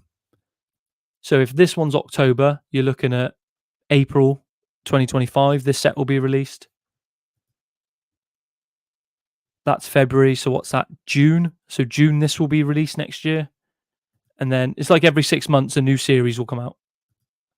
I haven't been on Bricklink for so long. It's unbelievable. But I think I'm like a blue stud just from buying parts.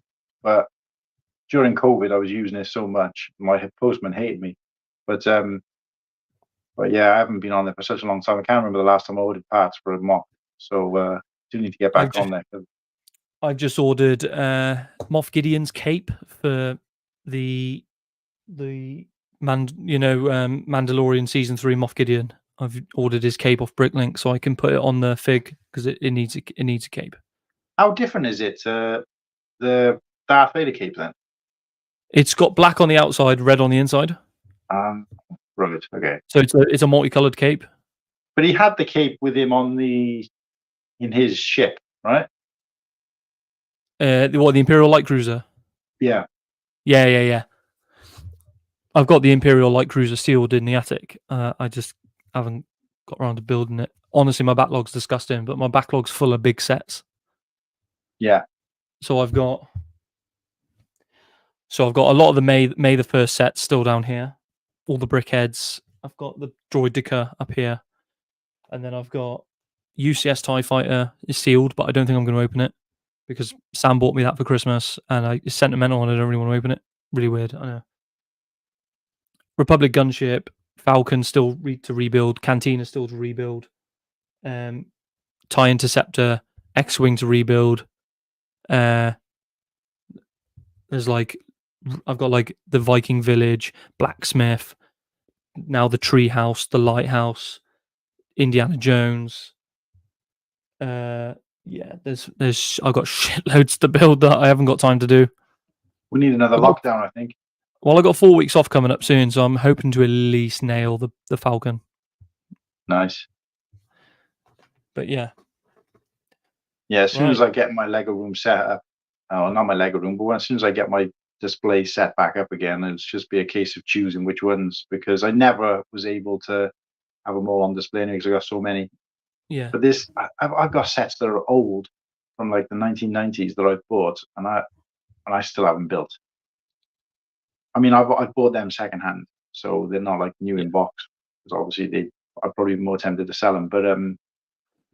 But yeah, like somebody on Instagram the other day was showing that they've got the home one set, and I've got that. Never even built it. The Endo bunker I've got, like that set, never built. I really need to. So I just can't justify buying more sets at the moment. It's just crazy. But Yeah. and that's my like used backlog, but box wise, just crazy. Are you going to have a dedicated room for it all? Well, the way it works is we've got a spare room at the moment, but we've kind of decided it's just because we've all got, between myself, my daughter, and my fiance, we've all got hobbies. So, and all of us collect Lego as well, actually. So, although it might not be a Lego room as such, it's the biggest room in the house. So, we're going to use it as like a hobby room. So, we can have a desk in there, units, drawers, and all that kind of stuff. So, I'll be going in there to build and film when I get to that point. But it won't be all Lego. Say again? I stole the master bedroom. Yeah. Well, we've got the master bedroom because it's the top floor. It's a townhouse, so we got a top floor. Oh, right. So got like an ensuite shower and everything. So it made sense for us to have that. And my daughter was happy enough with the smaller room. But so I didn't originally want this house. Sorry, go on. I didn't originally want this house. So I wanted another house. It was in a worse area, but it was bigger, much bigger. And I wanted that house. And my missus Sam, she loved this house, and the area is quite posh, to be fair. But I didn't give a crap about the area because it doesn't matter when you're inside your four walls, does it? What's going on outside? And she was like, I really want this house. And I was like, yeah, but I really want this house. And she was like, you can have the master bedroom. And I went, sold. So I've got the master bedroom for all the Lego. And then our bedroom's in the second bedroom, and then the box room's a gaming room. Right. I think my biggest issue is that eventually when we decide to have more children, which is on the cards, because that'll be following on from the wedding, that room's not going to be whatever, even if I do make it up to a Lego or hobby room or whatever. And I say hobby room because the missus collects Funko Pops, and she has a Disney Traditions collection, and then my daughter collects a few different things. So, it'd just be like a sort of hobby display or a nerd display room, if you like. But we'd have to give that room up anyway once we have more kids because, we couldn't justify having all that stuff in there. So I'm being a tad selfish. So Sam's agreed with me that we want kids, but we won't have one until we've got a bigger house. So we've got a 3-bed semi at the minute, but we want a bigger house. And it's mainly because, and it sounds really selfish, but I don't want to have to sacrifice anything to have one. You know what I mean? Yeah. Space wise, not time, because that's inevitable. But space wise.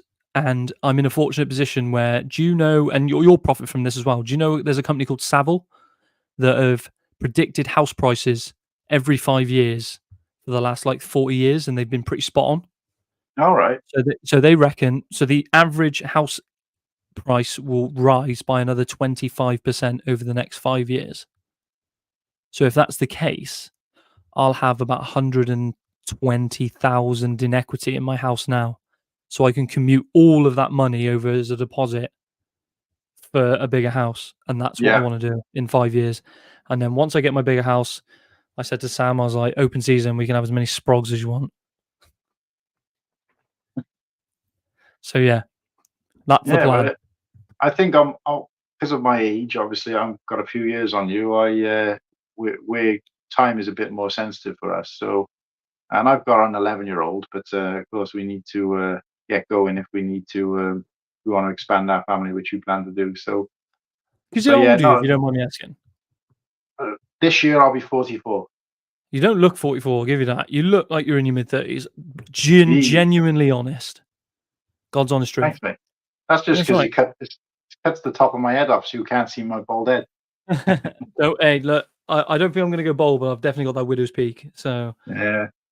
but yeah, I said to Sam, I want kids by, I don't want kids before I'm at least 30, but I'm 30 in two and a bit years. So, Right. Yeah. but Well, I think, yeah, like I said, we're playing for time a little bit, but we were quite lucky with this house because the house is relatively new. It's not even 10 years old. So, no, and okay. it's been immaculately looked after. We didn't have to do a single thing. We didn't even have to go around with a duster when we moved in here. It was kept immaculately. Not many people have lived here in that time. So even though it's like, 9 years old, um, on a brand new housing estate, or essentially a new housing estate, it's only had like 2 people live in it, and long gaps in between. It's been really Yeah, well maintained. So we fell in love with it the second we saw it. It's got loads of character to it as well because it's a townhouse. But no, there's parts of the house that are smaller than we'd like, but there's parts of the house that are bigger than we need. So it's like swings and roundabouts. But yeah, I think for us, it's like we weren't even thinking about somewhere for now, and then for us, this is it because we've done so much moving around between us and together. Because I yeah, moved along lots of times before I met Kirsty, and even my daughter.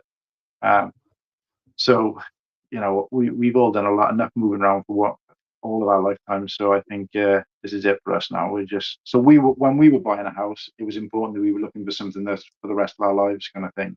So, yeah. and See, obviously that could change. That could change, but yeah. I'm at a fortunate position where I saw this as a stepping stone onto the property market because, unfortunately, nowadays it's so hard for yeah, younger people to get on the housing market, and for people that haven't bought a house in general to get on the housing market. It's like, so this was I was like, I need to get this. Plus, my dad's best mate it was his house, right, and he wanted it. He basically, cut a long story short, he had to get a county court judgment to get the people out. So he just wanted he wanted a shot of it. So even though he knew we were going to buy it, he put a new kitchen in, repainted everything, put everything new in it, and give us about a 30 grand discount on what it's worth. yeah. So We were lucky in a similar kind of way where we were speaking to our mortgage advisor, and he said, put an offer in, but no matter what happens, your first offer will never be accepted. So we put an offer in that was lower than selling price, obviously. And I got a phone call back within an hour to say sold. And I was wow, like, and my mortgage advisor and my solicitor, who happens to be like one of my closest mates, and he was like, that's unheard of, doesn't it? So we knew then that everything was right. And then the people who were living here, so there was no chain because the guy who lived here had actually moved to Ireland already, and his parents were looking after the house. yeah, But he bought all brand new furniture when he moved in, and then moved out like a couple of months later. So the house was full of brand new furniture. And they said, look, you need, I mean, we already had all our furniture, but we were looking to replace some of it anyway. So they said, look, we'll give it to you for 50% off. And we got like all this furniture, which you wouldn't know wasn't brand new. I mean, it is secondhand yeah, essentially. But when we saw it and we looked at it, like he's had a brand new digital dishwasher put in. And, I think we got it for like 100 quid or something like that, which is like, 300 quid's worth of dishwasher. And it's only been fitted for less than a year, and he probably used it a handful of times. So we were quite lucky in that way as well. And the people his parents who were looking after the house while he was living in Ireland, they were really accommodating. So they let us go back and forth and see it as much as we wanted. We didn't have to go through the estate agents. So there was that as well. And lots of little things that just pointed us, or were just telling us this is 100% right. So there was no chain. We moved in quite quickly. And because all the furniture, we were keeping like 75% of his furniture, which, like I said, was brand new, we could get rid of all ours, make a load of money on that. And then we had hardly anything to move across. So in terms of the buying of the house, it being the right time, the right price, and uh, it being easy, it was perfect for us. So we were, like I said, we were really lucky, and it just we're late in life really to be buying a house because of our situation, but glad we did it. So yeah. Yeah, it's nice. Is it's yours? Like, it's so nice being able to just be like, this is mine. Do you know what I mean? Like, these four walls, aside from the bank owning most of it, these are mine. Do you know what I mean? But were So, you renting? Were you renting before you bought this place? yeah. So we rented first because I've always said you got to test the waters before you commit to something this big. So Yeah. So me and Sam lived together for 2 years and never had an issue. But we got forced into buying this place because we had, don't know if anyone else struggles with it. It's a big thing in the UK, black mold everywhere in this rented flat. And it was making me ill. And I was like, I need to get out of here now. So after Christmas this year, we went, we got the money. Let's just, New Year's resolution. Let's just get a mortgage in principle and see what we can do. And I shit you not, from the mortgage in principle to getting the keys to this house, it was 38 days. Wow. I was just Yeah. about to say my story was quite good with that as well, because we did a similar thing. Obviously, I went through a bit of a traumatic. I won't share it too much. I don't even know if there's anyone watching anymore, but I know you know a little bit about that. I was hospitalized over Christmas, and basically we had a bit of a close call there. The long story short is that we just said, look, we've been together 12 years. We still haven't bought a place. We've had reasons not to, but we haven't bought a place. It's gone on long enough. None of us are getting any younger, so let's just see what we can do, see what we can afford. We both had really good jobs. We're kind of the top of our career. Like, I'm a store manager, she's a store manager. That's as far as we're probably going to go. So we were like, look, let's just see what we, And I always thought it was a really long-winded, complicated process, even for people who I know who bought a house recently. But we went to see the mortgage advisor on the 18th of February, and we moved in. Day we moved in here was the 18th of April. So it was literally 2 months to the day from the day we just went to see him to say, can we get a mortgage? What have we got to do? 2 months. Like you said, yours start to finish 38 days. That's even, but it just goes to show that I've always thought there is this huge expense. Well, it was an expensive process, but a huge sort of ball breaking process when it was just so slick. Yeah. So, but yeah, shout out to my solicitor for helping us get through that. He's a huge Star Wars fan, so we may watch this on replay. So John Moore, his solicitor firm, really helped me out. It helped to have somebody, who's a friend as a solicitor. That was a massive help for us as well. So mega. Yeah. Right. I think we should leave it there. If I could have, if we do Sunday, I'd love to have you as co-host on Sunday. You've been a fantastic co-host today. Thank you. Absolutely fantastic. Thanks for sort of supporting and jumping in on this at such short notice, because I was literally walking home from work. I saw the announcement for Acob and I thought, it's Independence Day. What better opportunity for us to? And I'd seen your message about Happy Independence Day, you traitors, and I just thought, this is an opportunity. We can't miss this. So thanks for coming on, Sean. And I think we've both done a really good job. And thank you for shooting me the text, because I'm not going to lie. Just as I reply, as I replied to you on Discord on the chat, I was like, I'd fell asleep on the sofa. So Sam had come in from football, woke me up and gone, do you want dinner? And then I looked on my phone, saw you text, and it went from there. So shout out to you for getting me off my ass, but shout out to Sam for waking me up. As soon as I saw the text, I was like, yeah, that sounds like a plan. Started setting everything up, this, that, and the other. It was good. Well, my biggest concern of it all, I mean, I would have been happily hosted even if it was on my own, but I don't think it would have happened because of just the technical side of things I couldn't get my head around. But hopefully I'll learn that with more. But the biggest issue I had is that people getting kind of bored and switched off because we haven't got those GWP and the songs to play and all that kind of stuff. So the good thing is we can both natter. I've always said, as long as someone is good at talking, and we're both good at talking, so it works.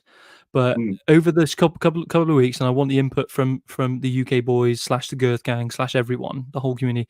We'll upgrade it as we go along. It's a marathon, not a sprint. You just upgrade stuff as you go along. And like I said in the chat, me and Josh said we called ourselves the UK boys, but that's everyone over this side of the fucking pond. Do you know what I mean? So No, I think the handle's good anyway. It works really well. What I found fascinating is the fact that Brent is usually the quiet one in his streams, even when they've got guests on. And when he came onto ours, we couldn't get a word in edgeways, but yeah. it was good. And I went a little bit quiet because it was like, meeting one of your heroes kind of thing. And I know you've obviously got a closer relationship than I have, but yeah, no, it was great to have them both on. That was fantastic. It's brilliant. And then say Sunday, maybe we can, even though they're at work, we'll convince them on a break. We can convince them to pop on or something. But we're going to get more people. I want to get more of the normies on. That sounds really derogatory, but everyone gets like the big hitters on. But I want to start getting just the normal folks on. Do you know who I really want to get on? And hopefully he hears this on replay. I want to get Ostif on. I want to get Ostif on. Yeah. I want to pick his brains about stuff. And hopefully maybe I can get him Sunday because I know he does deliveries and stuff for Amazon. I think it's Amazon he delivers for. And I know they don't do Sundays. So... well, they don't do Sundays here normally, so hopefully we can get him on. But I know Josh can't make it this Sunday. Even if he can't, if you want to come on again, I'd love to have you on again. Even if he comes on. Like I said, sort it out with him first because I'm conscious of the fact that it's your thing, and I certainly don't want to step on anyone's toes. But sort it out with him first. If you guys can do it, I'll pop on to say hello at the very least, or I'll be in the chat. And if he can do it, I'm happy to still do both. But I'm happy to co-host whatever. And obviously it gives us time either way to come up with some discussion topics and stuff. But all I'll say is if we do end up doing it together, and or even if you and Josh decide to do it and want to invite other people on, some of the Girth Gang members on, that I think that'd be a great idea because I remember that's how you got your shot as well, wasn't it? That UWP stream, they invited people on. I think Sean was throwing the link out there, and it just so happened that I'd kind of missed it because I'm not sure. I remember seeing it, but I didn't get a chance to jump on. But so that was a good opportunity for some guys. And anybody out there thinking, well, I'm not good in front of a camera or I haven't got the right technology, I fumbled it together, and I haven't got a clue with this kind of stuff. So if I can do it, anyone can. So.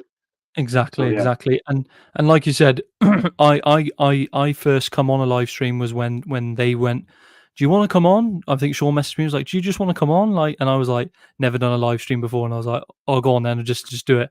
And I want to be able to do that for everyone else. Do you know what I mean? Yeah. Let's just get everyone on. Let's just do stuff. Every week we're getting someone new on from the Girth Gang or from the UK boys. We'll just get them on, and we can shoot the shit.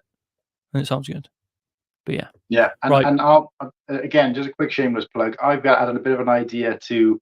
It sounds similar to the type of things Shy does, so shout out to Shy Time. But sitting on a stoop, but not quite the same because I have had this idea since before I heard about that, and I haven't actually watched any of his, if I'm completely honest. But where I kind of pick another YouTuber who's kind of in the same kind of realms as myself, which. Just starting out or just got a low following or is just doing sort of their own thing rather than trying to make big bucks or what have you, and just have a kind of back and forth question and answer thing. So it's like I come up with 10 questions and then I ask those questions. So like, for example, what's your favorite original set or whatever, and then answer the question myself, they answer it, and it doesn't have to be Lego Star Wars, but just something like that, just sharing information.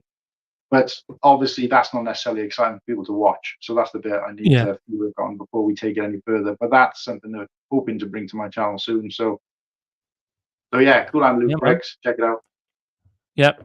And I'll stick all the on after this is finished, I'll stick all your handles in the after bit. But yeah, right. Let's leave it there. We can talk more if you still want to stay on after we end. Yeah. Right. Where's my thing? There it is. So, thank you all for watching. Hopefully, we've been a good stand-in for Acob. We've gone through just shy of 3.5 hours, which is really good. We've had the OGs, Brent and Sean, on. Make sure you catch it on replay again. We've been talking all sorts of stuff, all the way from Lego Star Wars, all the way to how buying houses. So it's a good variety. And thank you to Cool Hand Luke Bricks for joining us, and we'll see him.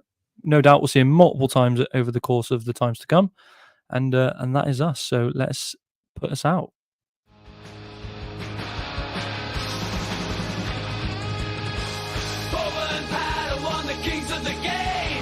Different people.